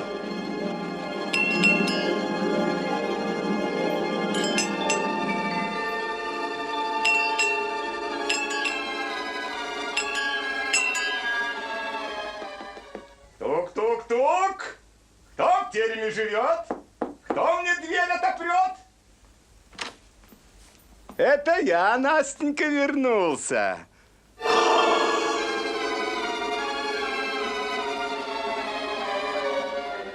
Настенька, Настенька, внученька, внученька.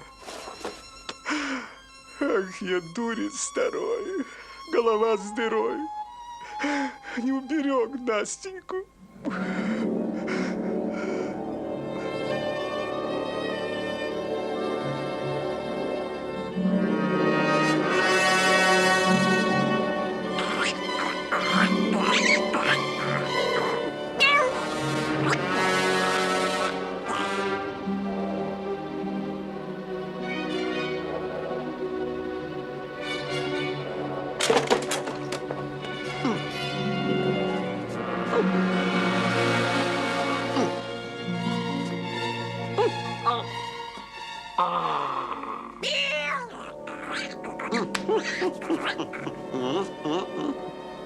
Ну как?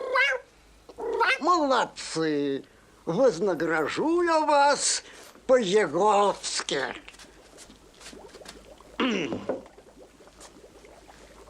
Ах ты, мелко!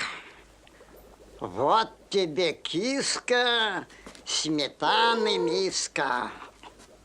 Заслужил черненький.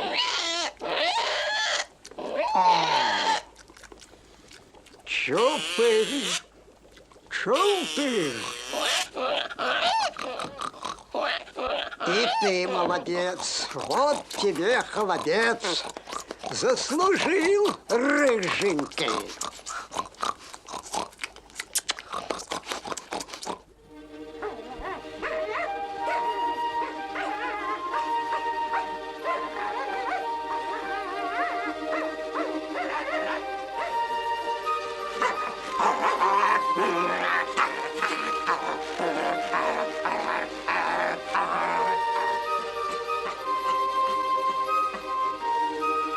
Здравствуй, Иван, вдовий сын. Здравствуй, Дед Мороз. Ты за Настенькой пришел? За...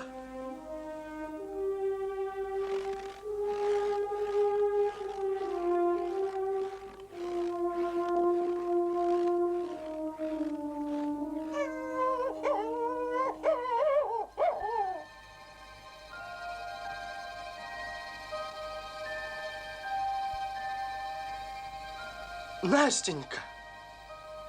Почивает она. Что же это она днем спит? Она, Иванушка, и ночью спит тоже.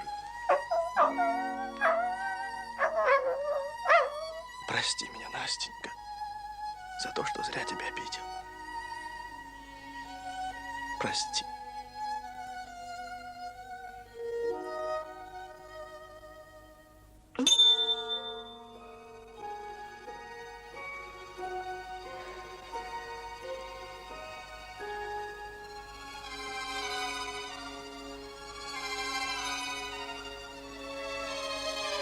Иванушка. Настенька.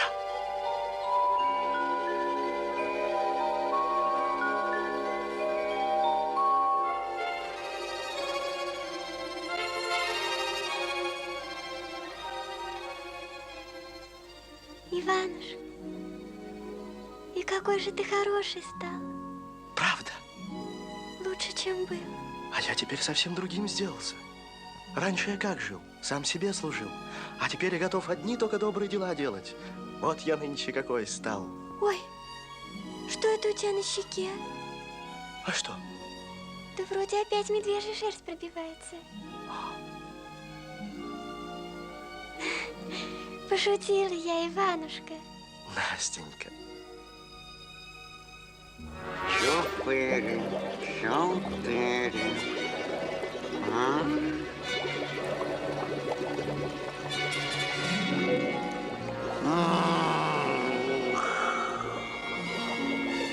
Сгинь! Исчезни! Обманщики! Дармоеды! Ой! Что будем делать? А? Попробуем.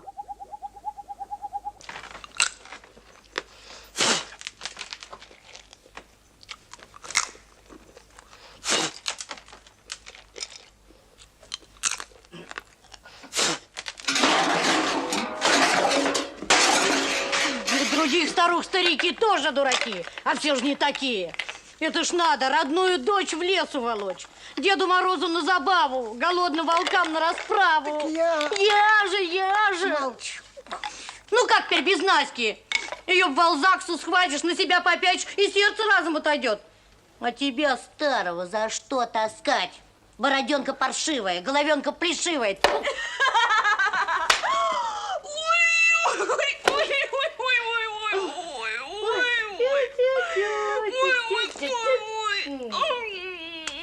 Вот, из-за тебя, родной дочки, по румяной щечке. А была тут Наська бы. Едут!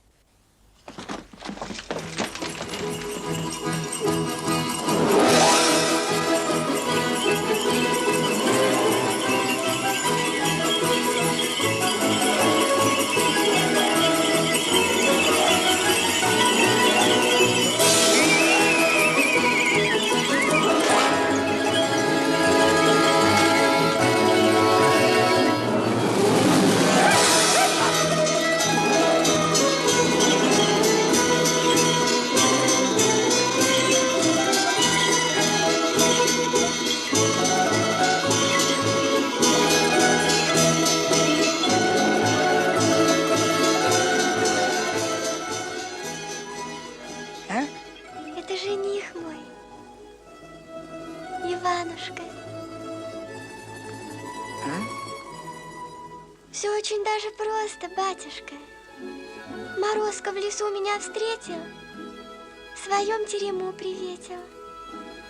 Сосватал меня с Иваном, наградил богатым приданым. Камни-то самоцветные.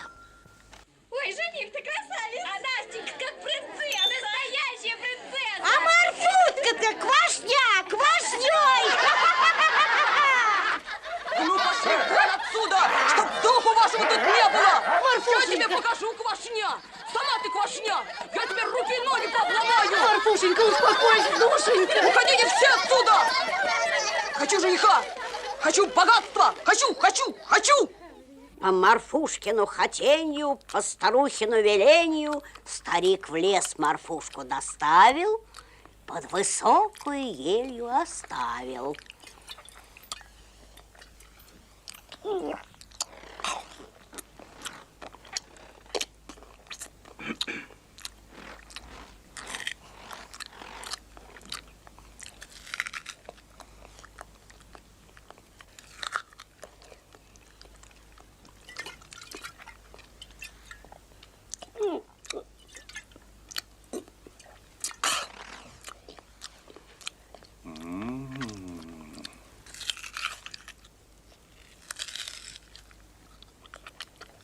Тепло ли тебе, девица? Да ты что, старый? Очумел, что ли? Видишь, у меня руки и ноги замерзли. Что за чудо-юдо?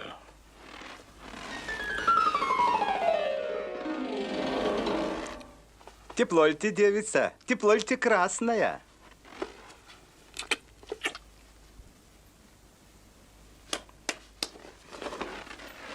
Подавай быстрее жениха.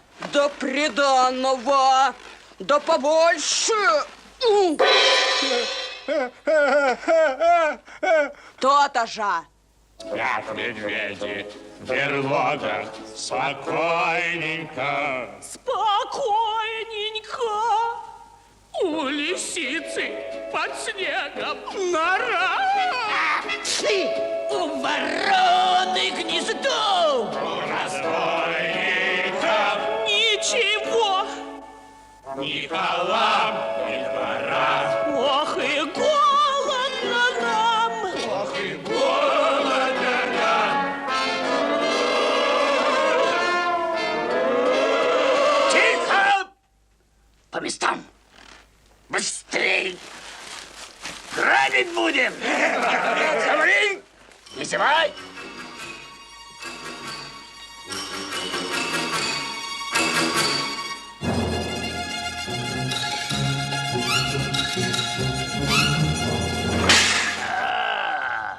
Бабуся пожаловала. Кор! Ха! Явилась, не запылилась. Ой, лесные жители, разбойники-грабители, между прочим, не хотите ли? Чего? Злата по 2 ушата, серебра по 4 ведра, а что меди, тьфу, без счету, за простую работу. Давай! Ну, давай налетай. Их и меди предостаточно, а для вас злата. Ой, потом, вперед, работа. Эх, не доверяете. О, душегубчики, голубчики. Только тихо.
Злодеи, дело ваше простое, совсем пустое.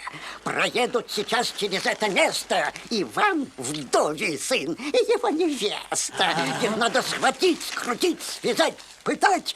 Понятно? Понятно. Все по местам.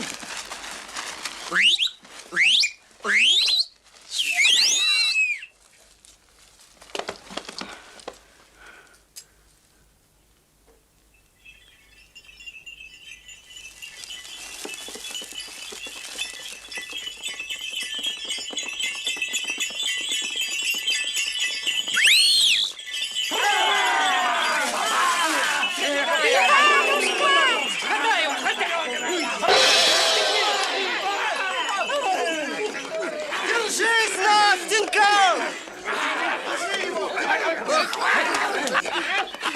Какова работа? Иванушка! Ну так... Бабуся, монету? Сию минуту, пожалуйста. Разорили старушку тунеядцы.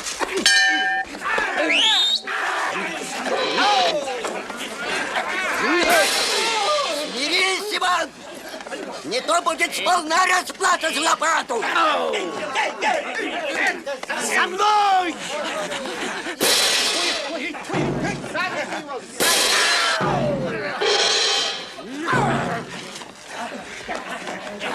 Болваны! Струсили! Оу, вперед!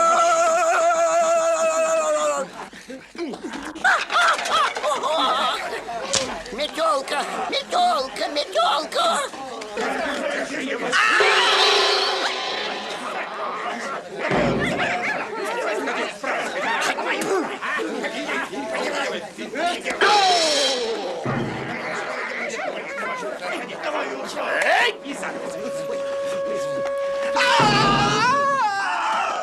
Мальчики, это же наши дубины!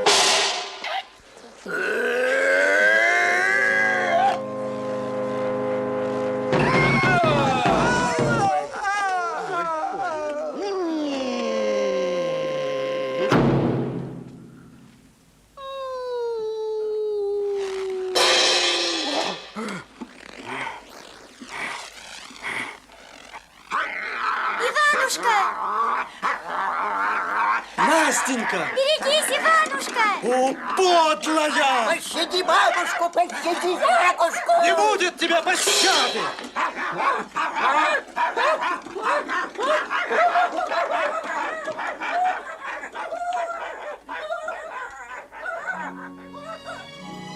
Иванушка!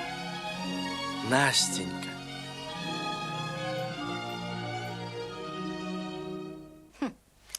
Наськин сундук долларец подарил. А Марфушеньке-душеньке 2 сундука. Нет, 4 сундука и 2 ларца подарит. А почему 2 ларца? Раз 4 сундука, то и 4 ларца.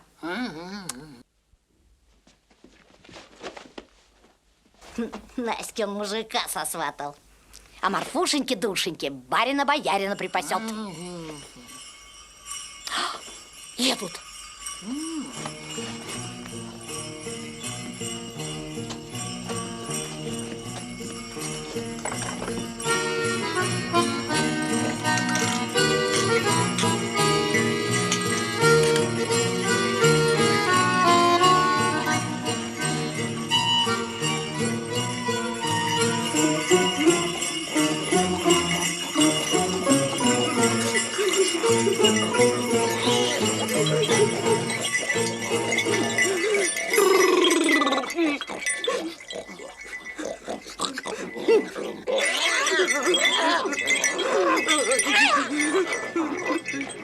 Приданное где? Дура!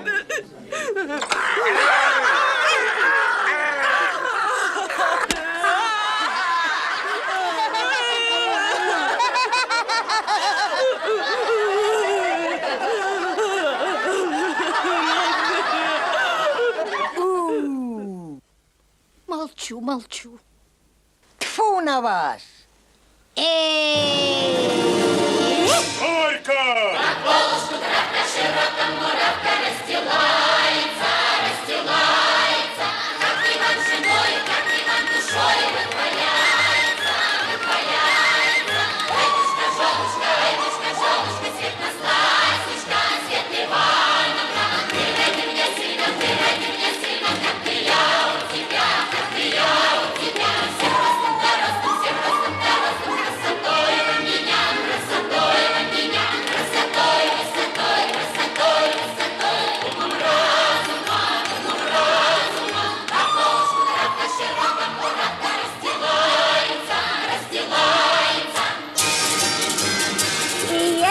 Была мед, пиво пила, и невеста у места, и жених молодец. Тут и сказки.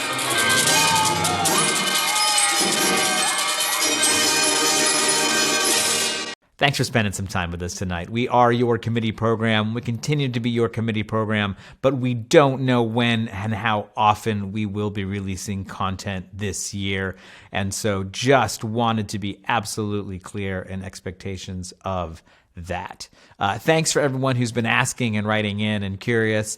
And you still should follow us on all of our places and things. That is Twitter at Committee Pro. That is YouTube Committee Program. That is Facebook, The Committee Program. Instagram, The Committee Program.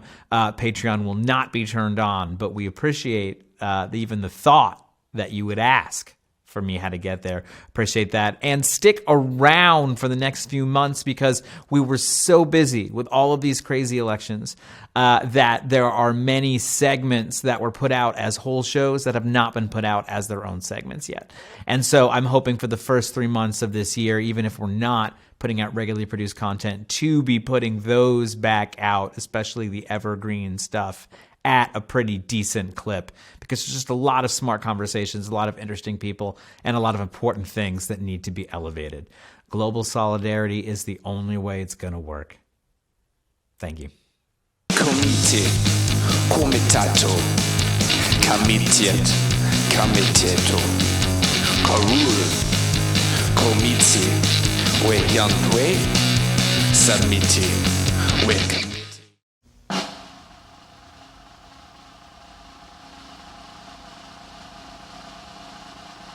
It's the end of our broadcast day. Thanks for listening.